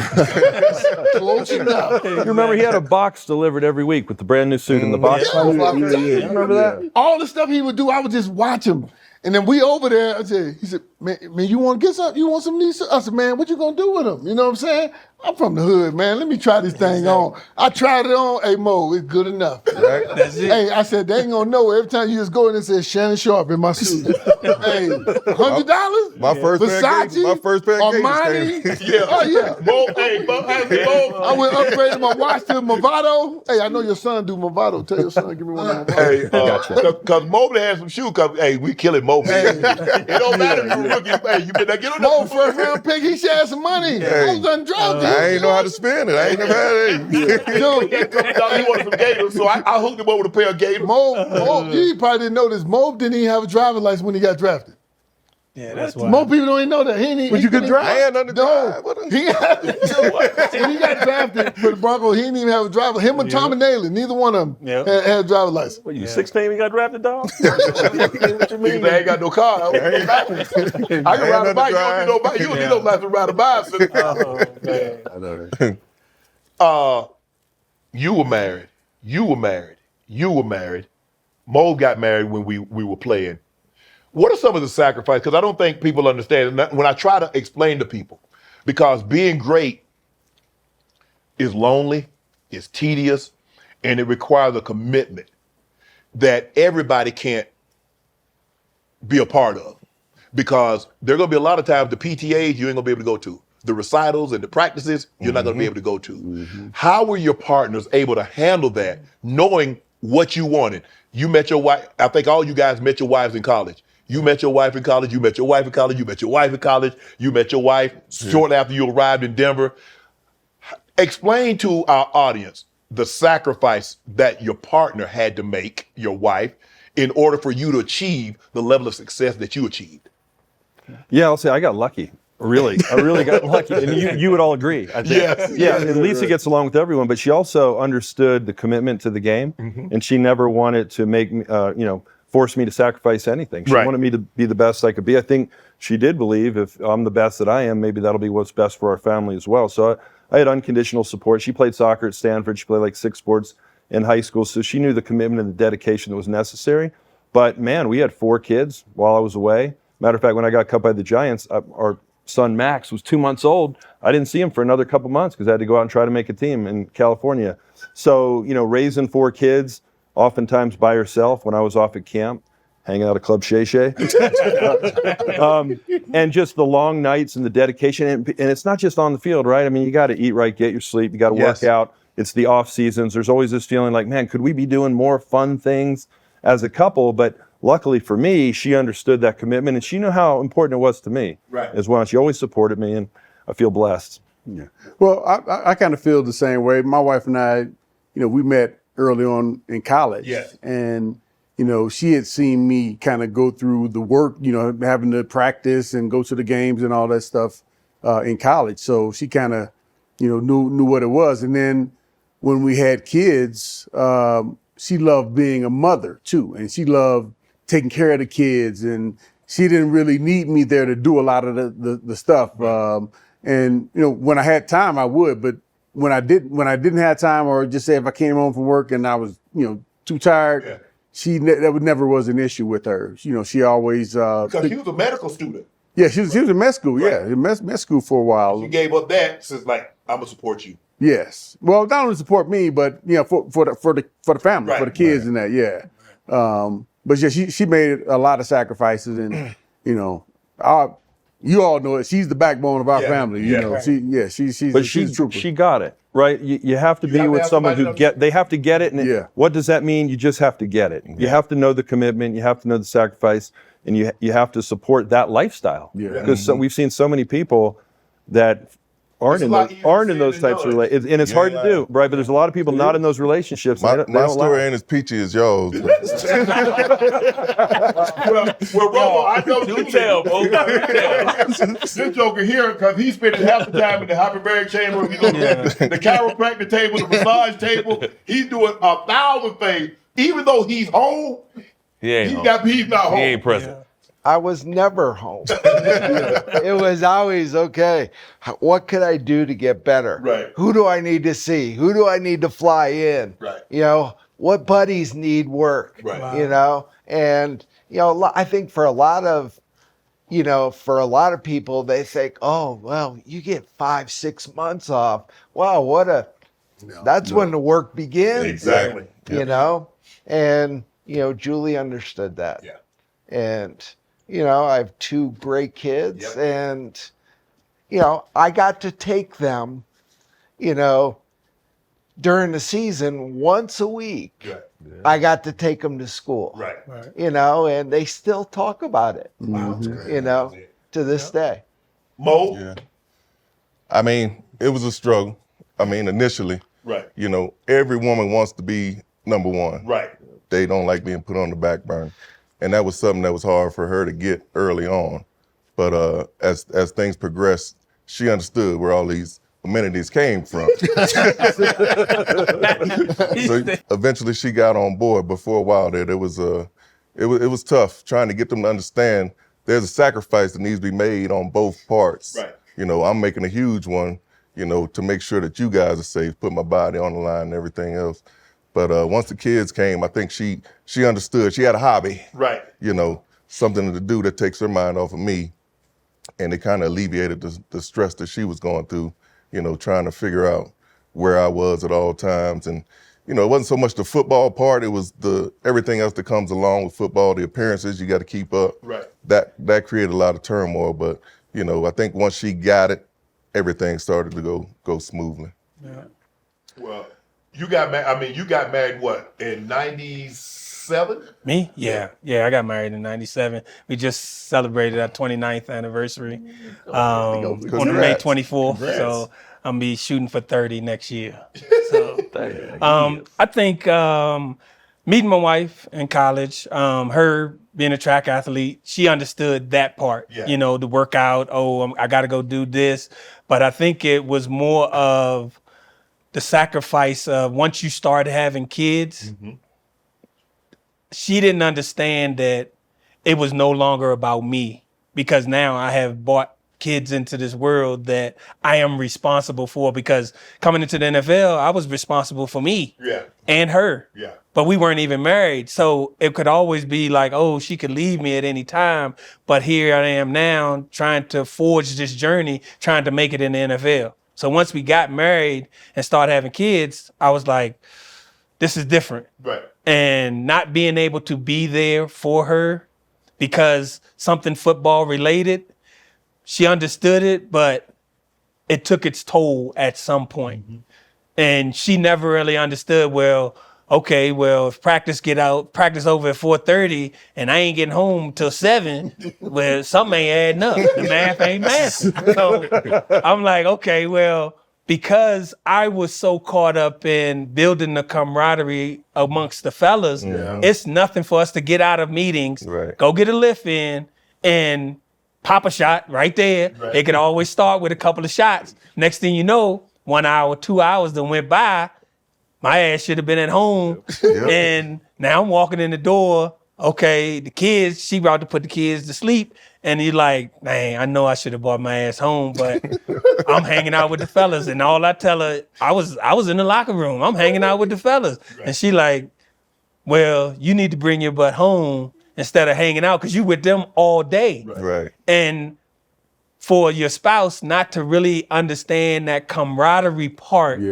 of just hanging out. So like we playing spades, and those games could last forever because the competition is still there. It doesn't have to be on the field, but it's still there because that's what we do. We compete at everything we do. Mm-hmm. And that's what I loved about John. Regardless of what it was, he was going to compete. Yep. Yeah. Well, Keith, first of all, practice was over at 6:30, right? Yeah. 6:30. Yeah. Just making sure we got our so I would think that sacrifice is always going to be hard on even spouses that play sports, but knowing what the team means to you, because that's all you're thinking about is the team. And sometimes that family life suffers when you can't be there, when your spouse wants you to be there, and that's always tough. And I think for the kids, all they want is daddy home. They don't know what time daddy getting up, what time daddy coming home. They just want daddy home and to be around. And when you have to go away to games, you either home games or you're going away to the hotel on Saturday night, it's the same thing. Right. That's part of the sacrifice because you're not there. Right. Now, when they come to the game, they get to see and they're exposed to what daddy actually does. Mm-hmm. But at the end of the day, if they're younger kids, they don't really understand. Right. They just like, oh, that's daddy right there. Right. So we get the enjoyment of being able to bring our kids to the locker room, but once that is over, it's back into the real world of your wife is here, you're here, back playing football. So it all boils down to the sacrifice, and you have to be more mindful of the sacrifice that your spouse is making because she's doing everything that you need to do in the household, taking care of the kids, and you're able to go out and play a kid's game that you've been playing since you was 7, 8 years old. So it's huge for me. To be able to survive the NFL and still be married, for one. True that. But I definitely took my hat off to my wife. She's been a godsend to me because I don't know where the hell. I'll probably be still playing football we weren't together. But at the same time, it's tough. It's tough. But the sacrifice has always been there. And I can't tell her enough that she's always been appreciated because my kids have been, like I said, just gold standard to me. You know what I'm saying? And I just love my kids, and they're out doing their own thing. They're actually adults now, and I owe it all to my wife because she basically did the majority of the childbearing and the child rearing and everything. So my hat goes off to her, Michelle. If you see this, much respect. But it's definitely different. He corrupted me. I didn't corrupt him. But it's definitely been different. But like I said, I wouldn't change it for the world. She allowed me to be able to do and become the player that I was, the teammate that I was, through a lot of sacrifice. And that's just part of it. Being in the professional world of any pro sport, you're going to have sacrifice, and you have to have a spouse that's willing to do it with you. We talk about gambling and everything that we did, the poppy shots, the playing the cards, we played in between, and we're going to tell the story about going to the Super Bowl. But the thing was that we got per diem. When we got the per diem check, you just put the per diem check down. You ain't look at it. Boy. Just put the per diem check down. And, hey, if 2 people make it, it goes back. If 1 person made it and everybody else missed, you get all the per diem. Me and this dude here, we shoot the per diem. I get a check. I don't know what the check, but he got the workout check because he's in the workout program. I'm not there, but I get a check, and I said, "Let's bet the check." Homeboy said, "Bet it." So we shoot. We got to go to practice. We leave the checks right there in Ed's locker, right there in the corner, because everybody left the checks in Ed's locker, right there in the corner. We shoot. We come back. We shoot. I make it. He missed. I said, damn. So I got his check. I like, damn, homeboy, this ain't nothing right here. So I had no idea. I look at my check. How much was my check? Shit, I don't know. It was like 500, like 500,000. What the hell you getting? Wait. Get that on the line? Damn check? No, I thought it was a wasn't. per diem He check. thought it was a per diem I thought it check, was a per diem but it check. wasn't. It wasn't. What? It was an incentive check. Yeah. For something. So I ended up, I was going to get his little workout bonus. That little $1,000. Yeah. Like 200. Whoa. Yes. It was per diem. And you were going to give that up if I didn't know. You didn't know. Because you got you to bet had blind. seen it. If you You had can't seen look. it. Yeah, I would have. But that's been my homeboy. I would have just said, you know what? I think you gave me the wrong check. You would have done that. You would have done that. Hey, because there's no way I would have been able to stomach being like, I just won $500,000. I was already nervous, so I would have been like, I would have been out there at that. Was the Northwest? Was that? No. It was Wells Fargo before it started. Wells Fargo. No, but it was like Northwest. Was it? It was Northwest. It was Northwest. Northwest. Oh yeah, I'd have been cashing yeah, that I wouldn't have been able to stomach He that. wouldn't have signed it. He hadn't I wouldn't signed have been it. able to stomach And see, the thing was, because when you bet the per diem, you got to bet blind. Yeah. You can't look and Just see put what it is. Put it down. Yep. So, and then Oh man, bro. we was on the plane. I don't know if you was playing water. We was going to the Super Bowl in Miami, and we playing in between. And you know how to get in between. Boy, that's why. As long as you don't get hit on the edges, because you hit edges, you got to pay double. It's double. So now we going down there. We put a little bit. The partner got astronomical get bit. Yeah. Everybody passing. You got an ace high, and then somebody get a king. They like pass. I'm like, well, damn, ain't nobody gonna take the money. Cause everybody nervous. Yeah. Because now we already got like 10, 15, maybe even 20,000 in the pot. And then Willie. We ain't gonna call your name, but anyway, Peanut. Peanut best rider, because we say, you know what? Instead of taking all, we'll allow you to take half. Yeah. Peanut said, I want half. He got hit on the edges. Just double. So now he got to put up cash, and he ain't got enough cash, so he got to put up like Super Bowl tickets. We take Super Bowl tickets, don't we? Dropping joint You know who right never in the got pot. nervous was Big Al. No. Man, He didn't care what the odds were. He would Yeah. hit on everything.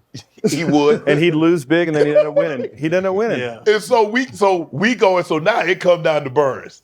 So Burns, it's a king high, and it's a 5. Yeah. Burns say pass. I said, nah, hold on, homeboy. Hold on. We can't pass this, not damn. He said, homeboy, ain't no way in hell I can go home to Michelle. Wasn't happening. and tell was Michelle not I lost 40,000. I lost 40,000, or I got to pay 80,000. He said, homeboy, I can't do it. I said, homeboy, I will ride with you. He said, homeboy, you sure? Yeah. He said, because I can't go home. Hey, you have to get, hey. I said, we're going to pot it. He said, let's just do half. I said, nah, hell no. I want it all. So we potted it, and it was a 6.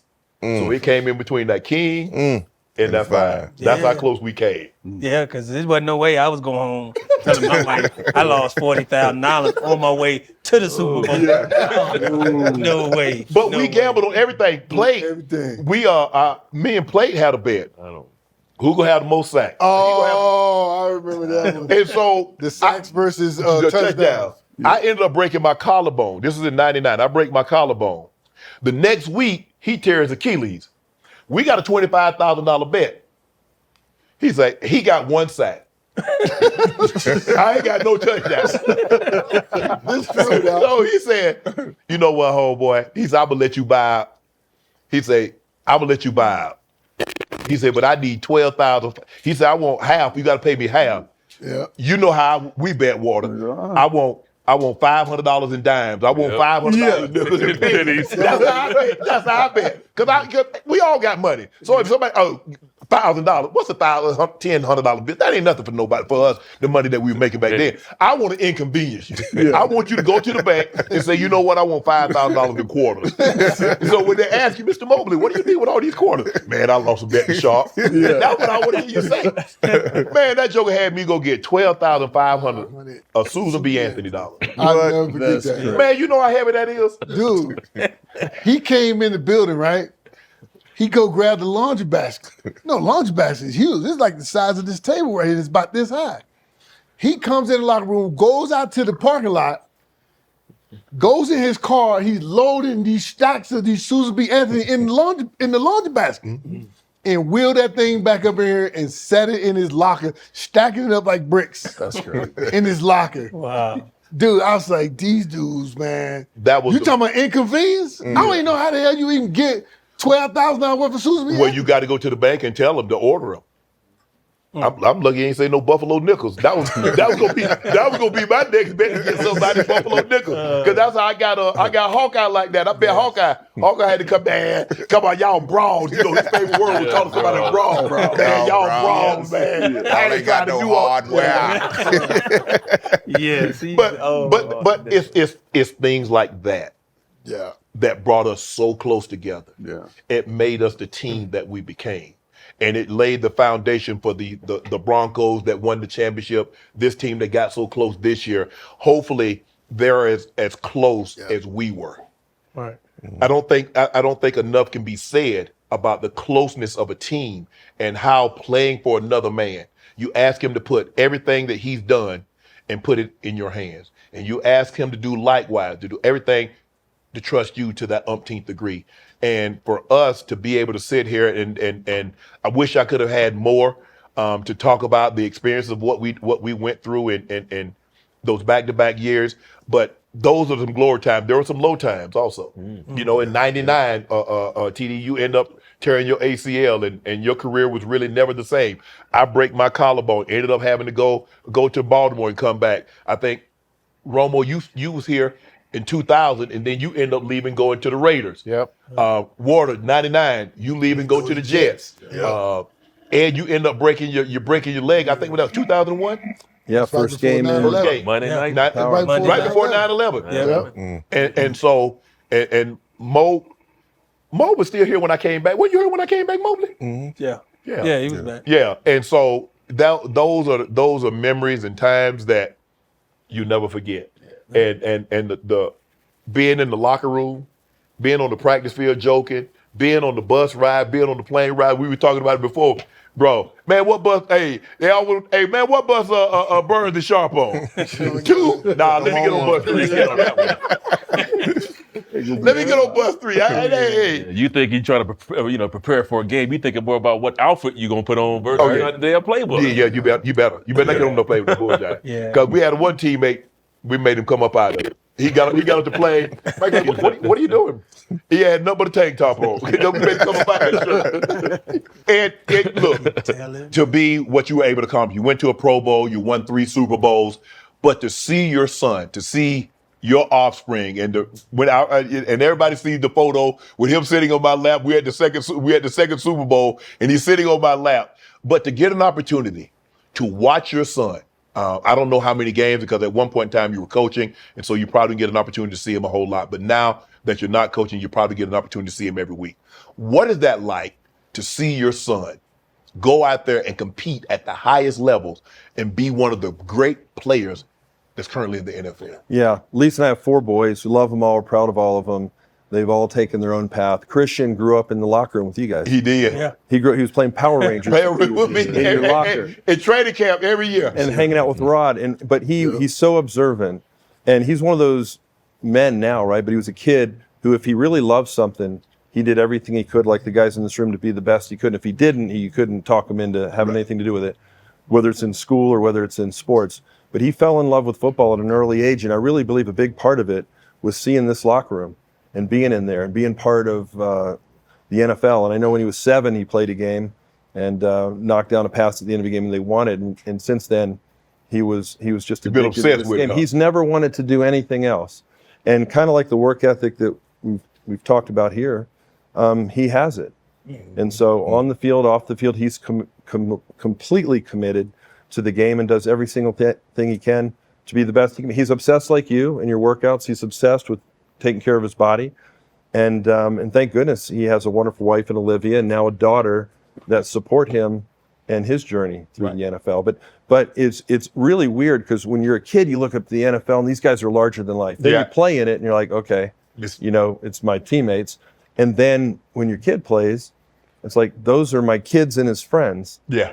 Right? Like, they're just the guys he played Little League or high school or college with or against, and now they're in the league. So these NFL guys who, you still think sometimes they're larger than life. They're just my kids and their friends. Right. And it's surreal to me. But this football world's so small. You guys know that, right? So now, in addition to Christian playing and Max played and Luke's playing for the Commanders, it's it's like a family. It's like this family, but now with your kids. Kyle Shanahan is my son's coach. Wow. Mike Shanahan was our coach. Right? The Kubiak kids running around there, the ball boys are out there coaching. Right? And so now the kids of the guys that I played with and coach are now in the league, but it's still family. Like, football really is family in so many ways. Now, we had a tight-knit family here, but for me, because my kids play, because Christian and Luke and Max and Dylan all played, it just made that world explode exponentially. And so it is kind of strange to go into every single NFL city and know coaches or players on every single team. And I wouldn't if my kids didn't play. So it's been pretty cool for me. But as a dad, everyone has a kid. You're a dad, man. You can't do anything about what's happened on the field. Right. I'm just so proud of all my boys for having that same work ethic that we talked about, and for being the best they can be with what they have. Max is coaching. Isn't Max coaching? Yeah, he's running back coach for the Chargers. Okay. Oh, wow. Yeah. Romo, what was it like being in the movie? Oh, it was fun. It was like this every day. Chris Rock comes out like a machine gun. Right. Everything out of his mouth. But it's Adam Sandler, you say something, he thinks about it and makes a joke out of it. Right. And between the two of them, and then we're playing football. Right. It was so much fun. And what I did, I started grabbing, I was like, the guys are getting really sore. We need to take care of them. I had massage therapy. There we go. On the set. Oh, we had a protein bar. I set it up. I was like, That don't surprise me. But I do got to tell one story about Burt Reynolds. Okay. Who's just an amazing man. He would have loved every one of you because he loves football players. Right. And he always wanted to talk to me. So we were talking, but we film, the way you film, you don't necessarily film the whole movie in order. Right. Yeah. So we're doing the actual longest yard. He's 68 years old and he looks, and his body probably looked like it was 88. Right. but he had to go in the game. Oh, boy. And there was going to be a fumble. Right. He had to bend over, pick it up, Right. run around the left side of the edge. They set up a pad. He was going to hit a little bench, jump, hit a pad, and Brian Bosworth was at the last minute. They would cut, Right. put someone new in, and Brian Bosworth would hit the double. Right. He said, no, Brian Bosworth is hitting me. Oh, wow. And he said, and they said, we can't. We can't do this because he may not make it out alive. Yeah. And, well, you saw what happened against Bo Jackson, so he was hilarious. But they said, we can't do that. Right. He quit the movie, walked off the set. What? Wow. He quit. Wow. And we're all like, this Burt Reynolds just quit. And, so Adam goes to his trailer and the director, and they come back and they talk to Brian, say, Brian, be careful. So they're literally, he comes back and he says, okay, but Brian's going to hit me. And they do the play, and this guy picks up the ball, runs around, really runs around the left side of the line, hits the little thing, jumps. Bosworth comes over, and right at the last minute, he kind of gives him a little bear hug, and then boom, down on a big pad on the ground. And he popped up, and he threw the ball at Brian's head, and he said, hit me harder next time. And we're all messing. We're messing with Bosworth. The locker room. Oh, it was full blown. Wow. And he is steaming at this point. Right. Hopefully they didn't do it. Hopefully they didn't cut and do a So retake. we did another. And Bosworth, lights, camera, action, picks up the fumble, runs around, boom. Bosworth comes full speed and boom! When I say hits him, he hit him. Oh, man. Not Burt Reynolds. And he popped up harder next time. What? And we did one more, and there was a cut. And I said, that's why he's an icon. Wow. Right there. Wow. Yeah. Retirement. I'm going to ask each one of you guys this. When did you know it was over? Ian. Oh, man. Well, I had broken my leg on Monday night and then spent every day of the whole year trying to get back and ready to play.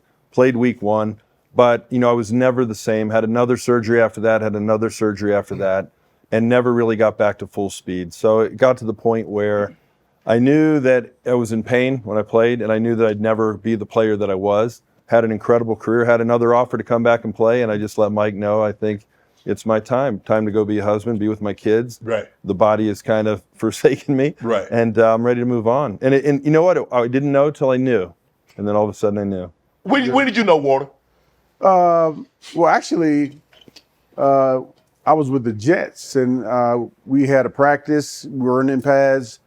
Me and one of my teammates, the defenders, I was running one way and looking into the backfield, and he was running another way, and we collided knees. And, I was told that it was just a sprained knee, and then after this, and so during the season, I missed several games, and I think I came back and may have played in 1 or 2 more games, but not a ton of time, because there still was a lot of pain there. After the season was over, I got it checked out, and they told me that I had a torn patella tendon, and I was like, "Whoa, man!" And I was thinking about trying to play again, but then after I heard that, I was like, "Yeah, that's it. It's a wrap. Yeah, I don't want to have surgery, do all the rehab, and then it'll be late in the off season when I got back." So I called it a career, man. And Romo, when did you know it was time to call it a career? I had a bad concussion in the Super Bowl that we lost when I was with Tampa. the Raiders. Took on the fullback and got rocked. Came back, trained my butt off that off season.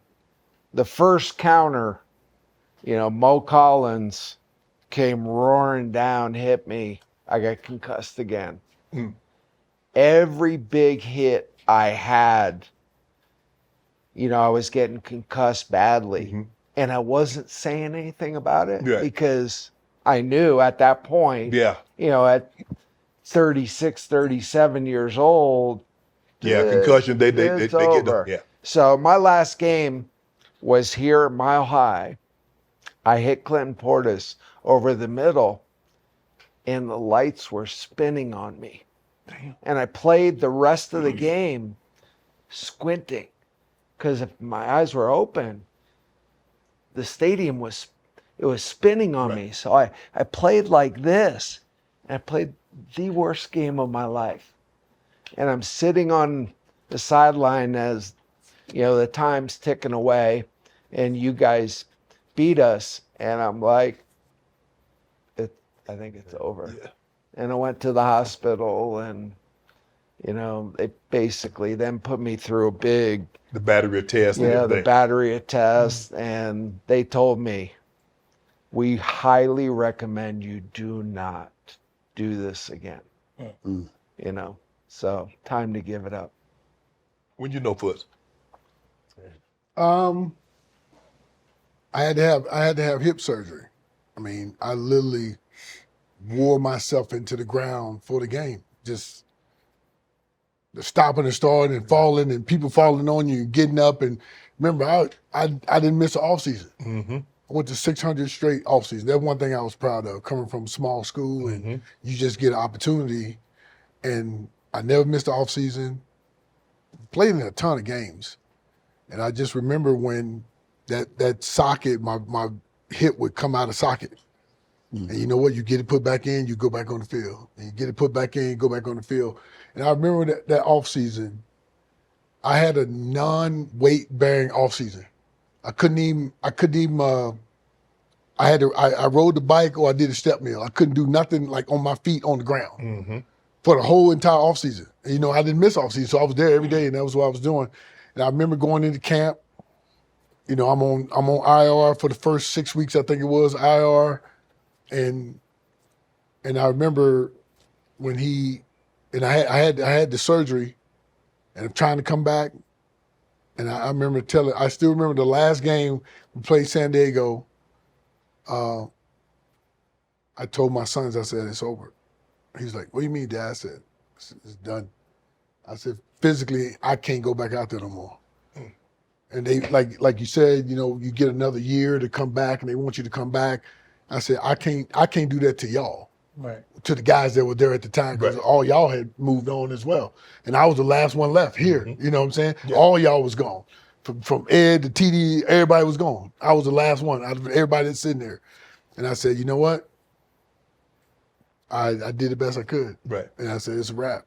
And my son was like, you sure? I said, trust me, man. Physically and in your heart, I can't do it at the level that I need to do it because I'm not going to go out there and embarrass myself, and I'm not going to get my teammates hurt. Right. I knew in 2002. And I had gone through so many surgeries on my right knee. Yeah. That's the knee my ACL that I tore, 4 years ago. And so we were in training camp. It was like every day I was on that list of going to the doctor, get my knee drained, get it drained. Then I'll have surgery. They go, get a little scope, drain. Yeah. And so that was my whole training camp. And then it was one night. I went back to the dorm. I called my agent. I told him, man, I'm done. I said I can't do it no more. So the next day or 2 days later, we were playing the Niners in the preseason game. Yep. And so I was like, listen, I got an opportunity just to put pads on for the last time and tell the fans thank you and just say goodbye to Denver and do it like that. And he was like, I'll call Mike up. So he called Mike. He called Mike, and then Mike called me. And I told him, Mike said, you sure? I said, Mike, I'm done. Like, I just can't do it. The knee just won't cooperate. So went out there the last time, man. It was emotional, man, knowing that, I just walked out, had my pads on, and just waved to the crowd, walked back into the locker, took the pads off, and That was it, man. That was the last time I put pads on, brother. When you know, homeboy? I would say it actually started after we lost the championship game in 05. And Mike was like, I talked to Mike and he was like, well, what you think? He said, you think you want to make another run at it? Said, we can bring the same guys back and, we only a game away from going to the Super Bowl. And when you lose a game of that magnitude, you be like, this year 12. And I'm like, we were so close because I thought that would have been it. So you go into 06, he said, take all the time you need. So I told him, okay, yeah, we can make another run at it. You one game away. You thinking you get another year, you can make the next step. And I said, who wouldn't want to do the Elways, the Ray Lewises, the bus, have that walk off, and walk off for the championship that year. But I felt I was out there, but when you watch tape, those are plays that I used to make. Yes. And I find myself a step slower and you can't no longer make those plays. So at the end of that season, I talked to Mike and I told him, yeah, that was probably it. And he asked me about, well, had I ever thought about coaching? And I said, no, not really. I said, half the time I'm just player. But he said, well, watching you over time, I think you'll make a hell of a coach. So I thought about it. He gave me the off season off. So that's when I just made the transition into coaching. But when you're making plays that you used to make with your eyes closed and you can no longer make those plays, and then the off season will come and you don't feel the urge to want to go work out through that anymore because everything you do in the off season prepares you for the end season. Not wanting to go do that let me know that it was time. So I felt that, I sat my wife and them down and I told them what, Coach Shanahan had presented to me. And I said, this is probably it. I'm not going to play football no more. And the kids, they didn't really understand the magnitude of it. My wife understood because she like, okay, well, shoot, you coming home, not knowing the hours that I'm going to be working, coaching. Yeah. So making that transition was another part of her sacrificing for the family. So I was able to make that transition. But that's when, like I said, you see yourself, but you see a shell of yourself on tape, knowing that you can no longer make those plays, and it wasn't no need for me to try to go get another year and put your body through it. So that was it for me. Mo, you didn't really have no serious injuries. That's what got me out the league. Really? Yeah. With your neck? The neck, yeah. I had big old Jamal. I thought I was bracing for him on a one-on-one, but I didn't know Trev was coming from behind him, and I had Kelly Herndon coming from this side. Right. So I was bracing to tackle him. My bad knee that TD was talking about, I had to get drained before every game. It buckled on me. Right. And all of a sudden, I came down like this, and I was bracing for him. I wasn't expecting Trev and Kelly to be coming behind him. Right. So that impact severed my C4 and C5. But even after that, I still thought I could play. Right. So I went and got 4 and 5 opinions from different doctors. I was still trying to make a comeback. If it wasn't for my wife and family, I would have. You'd have tried it? I would have tried it, Yeah. but all the doctors shut it down. Yeah. I'm going to ask y'all this because people always ask, if we were to ask your teammates, what were you like when you played compared to what you are now? Ed, what you see now, having played with me and what you see now, how different am I now to what I was then? You're the exact same person. I mean, how cool is this? We have this in the locker room. Yeah. Like, so, we were talking about the sacrifices. Look, I love going home to Lisa and the boys. And so I did that a lot, and I sacrificed going out after practice, but I cherished like the 5-minute water break or before practice or before we went out for the walkthrough or a little bit after practice. Like, I cherish those moments. You guys were thoroughly entertaining. You were thoroughly entertaining, and you're still doing it today. Water, you know me the longest. Because like I said, I got here in 90, you were already here. How different, the guy that you saw come in, couldn't remember the plays. Yeah. Turned himself into, I was a special teams guy, got moved to the offense, made a name for myself offensively, made you and I on the 90s all-decade team, we're in the Ring of Honor together, we're in the Hall of Fame together. How different am I the very first time that you met me into what you see now on everybody see on television, the podcast? Well, you're a much more polished speaker. Yeah. I like your teeth. Looking good. Hey, the Mary Jane got me. Boy, have you looking like a jack-o'-lantern. But what I can say though, I'm like Eddie. You still are the same in that you still are dedicated to your craft. Yeah. Yes. And you was like that in football. You, you worked hard. You were inspiring to those. Many people probably didn't tell you that, Right. But they would see you work and be like, "Damn, so I was working like that. Yep. I gotta get it in too." So, and what you're doing now, man, I think I told you this a little earlier today, man. The way that you communicate, it's outstanding. Terrell is like that too. But quite a few of you guys, man. But your communication is amazing, man. And we're all so proud of you, and Appreciate that. you're still doing great things. So you haven't changed a ton. Appreciate it. Romo, because me and Romo probably faced each other because he was the linebacker, he's the sandbacker. We went against each other somewhat because like when we did one-on-one, I mainly went against the wide receivers, especially once Mike got here. There were a couple of times like when Wade was here, we would do some safeties would work against the tight ends. So Romo, how different am I now than what I was then? Oh, you're the same. You're the same. I would say this. You and I had a little thing because of my Oakland thing, and you felt like I could run full speed trying to cover you, and think I could wrap your arm and land on you, and I wish I could do that, but definitely couldn't. But, one thing about men is you can have a difference, you can have a challenge, and you can talk it out and Get be past good. it. Yep. Yeah. And that's the one thing I respect. We talk it out and we're good. Yep. And I appreciate you inviting me here yeah, today with the guys. Yeah. That was a no-brainer. This is like heaven for me. It's like being back in the locker room, and I love you guys to death. Yep. You guys were a big part of the most fun I ever had playing football, and to be able to be here is really special. Right on, man. You and I, we still communicate, not as much as me and Burns, but we always make it a point at some point in time during the month to touch base with each other. Yep. How different am I? No, it ain't different. No, I just the man you are now is who you were preparing to be a long time ago. The jokes you tell now are the ones I heard 20 years ago. I know.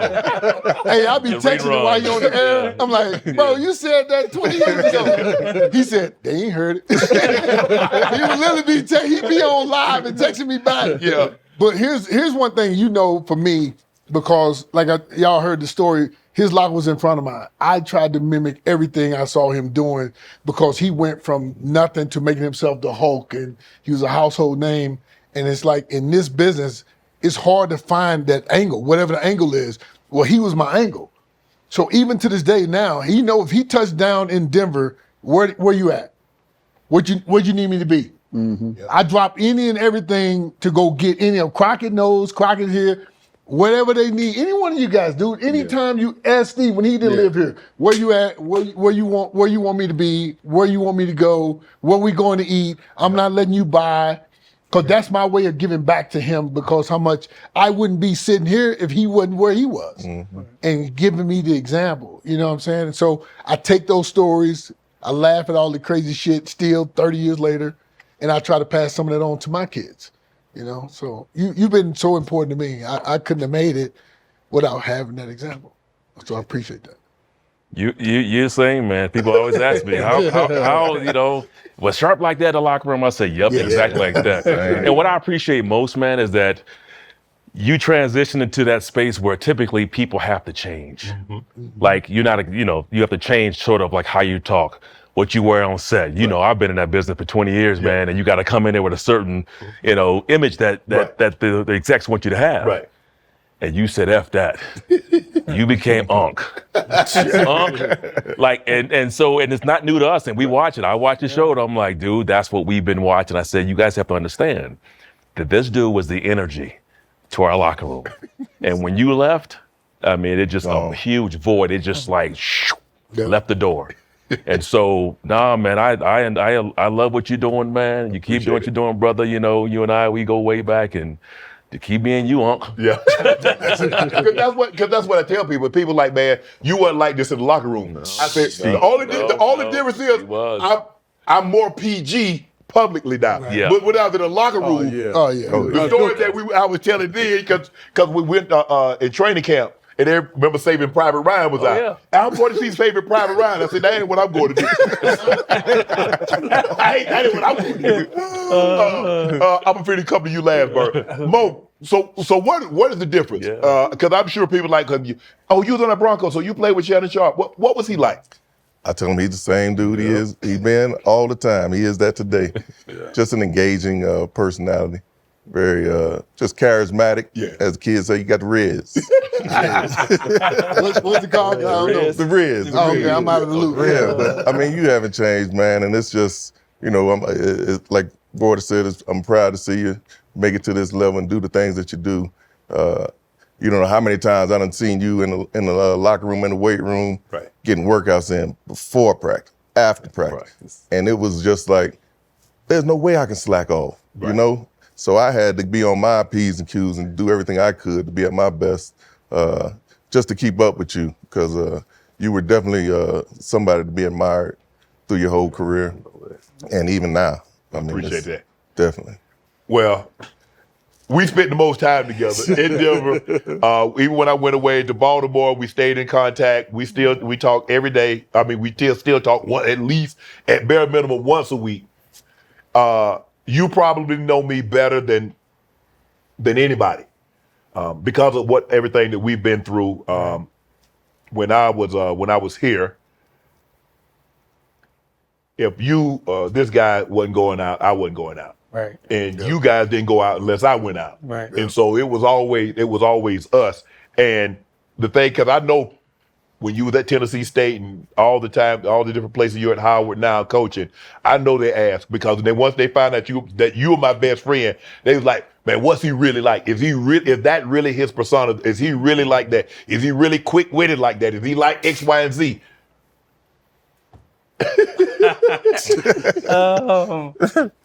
From a friend perspective, like I said, I ain't gonna get choked up or nothing, but I learned so much from you. Yep. I mean, for somebody, me and Rod, we talk about it all the time. For somebody to personally, as a professional, as a pro, Atwater did it, he didn't know, but we watched him from afar. Yep. But you literally took me under your wing. Like I said, it was the eye thing. I don't know, because I always saw you give away a lot of stuff in the locker room. People always ran to your locker, and you just gave it to them. But the one time that you needed somebody to bring you some Wendy's, like I said, I don't know how you got my number. You called, brought my daughter over there. Come to find out, long story short, we got so much in common. You being a 7th round draft pick, me being a 7th round draft pick, and all we wanted to do was work. Yep. You showed me that work was going to pay off. You used to tell me about the Tuesday workouts. You better bring your ass over here, because you know what they doing? They got tryouts. Yeah. So if your ass ain't over here, that mean whoever they working out, if they think that they better than you, they gonna replace your ass. Yep. So those are the type of things that you put in front of me and showed me how to be a pro. So when people ask, oh man, Sharpe, you mentioned the name, you say y'all best friends, you really know him like that? I'm like, yes. Say, well, how is he? I said, he is what you see. And the reason I say that is because you're very genuine, very charitable, never ever wanted anything from me, but you taught me so much about not only being a professional in the NFL, but a professional in life. And like I said, because our friendship has gone past 30 years now, which is crazy. We talk all the time, and shoot, when whether I got a new dog or my dog just died. You know, we done been through those phases. But I tell people, you're everything that you see and more, because they don't see the genuine side. They don't see the generous side of you. You do a lot of things that your name is never on. They don't know that about you. We talk about it all the time. And there's not one person as a professional that I could ever say, you treated me like I was your little brother. And I've always respected you for that, because you could have befriended anybody on the team. Why you chose me, I don't know. But we had so much in common, and the way you are to see this is crazy to me, because this is my first time being here. But knowing where that originated from, we've come so far. And to see the growth, not only in you and your second career, you know, now I can actually give you your flowers and let you know I am very, very proud of you. The way you conduct yourself, the way you handle yourself, the way you go about business. It's always been there. But now the world is actually getting to see, because everybody knows Shannon, the football player, but they don't know you, the person. They love that personality, but you got a heart of gold. And like I said, there's nothing that you would not do for anyone, but to now see it up close and in person, it's amazing. And I can't thank you enough for coming on my TV, because I got to check with you from time to time when you're going to be on, make sure that I don't miss, because I don't ever want you to ask me, did I see this? So I'm always respectful for that. But the way you carry yourself, the way you are to this day, is everything you've always been. Now the world is just getting to see. I never would have thought that when we made a joke, Club Shay Shay, that You still need our cut. I got my people drawing us some paperwork. I got a barber. Ooh, I ain't cut my hair. You don't want to cut? No. You ain't cut yours? No, I don't. See, I stopped cutting my hair. You had a beard. I ain't never had a You had a beard. goatee. You always had a goatee. If you cut that shit off, I can cut my hair. No, I just scared. But no, in all seriousness, man, to see where this all started, Club Shay Shay 30 plus years ago, in the room playing dominoes and Madden and cards and this and that. Jeopardy. I ain't tell y'all how I beat Ward. I used to beat the brakes off Ward in Jeopardy, but that's there. Man, you don't watch this episode. That's what that is. But to see what this has become, man, and to see all of my guys that we went to battle with and what we were able to accomplish. Thank you, guys. I wish we could have had more guys in here. Plate, we were supposed to get Plate, but Plate had something to come up. But guys, this means the world that I get an opportunity to sit down on Club Shay Shay. Everybody here has been to Club Shay Shay, and to have you guys to be a part of it, actually be on it. And the world is going to get an opportunity to see how we became what we became, and the closeness and the camaraderie that we share, and the love and the bond that's unbreakable. I mean, we, as a matter of fact, next year will be 30 years. That first Super Bowl, 30 years. Dang. 30. And man, it means the world. So thank you guys. Easy Ed McCaffrey, Steve Atwater, Bill Romanowski, Rod Smith, TD, Keith Burns, John Mobley. Y'all know who I am. I'm your favorite uncle. Thank you guys for joining us. All my life, been grinding all my life. Sacrifice, hustle paid the price. Want a slice, got to roll the dice. That's why all my life, I've been grinding all my life. Look, all my life, been grinding all my life. Sacrifice, hustle paid the price. Want a slice, got to roll the dice. That's why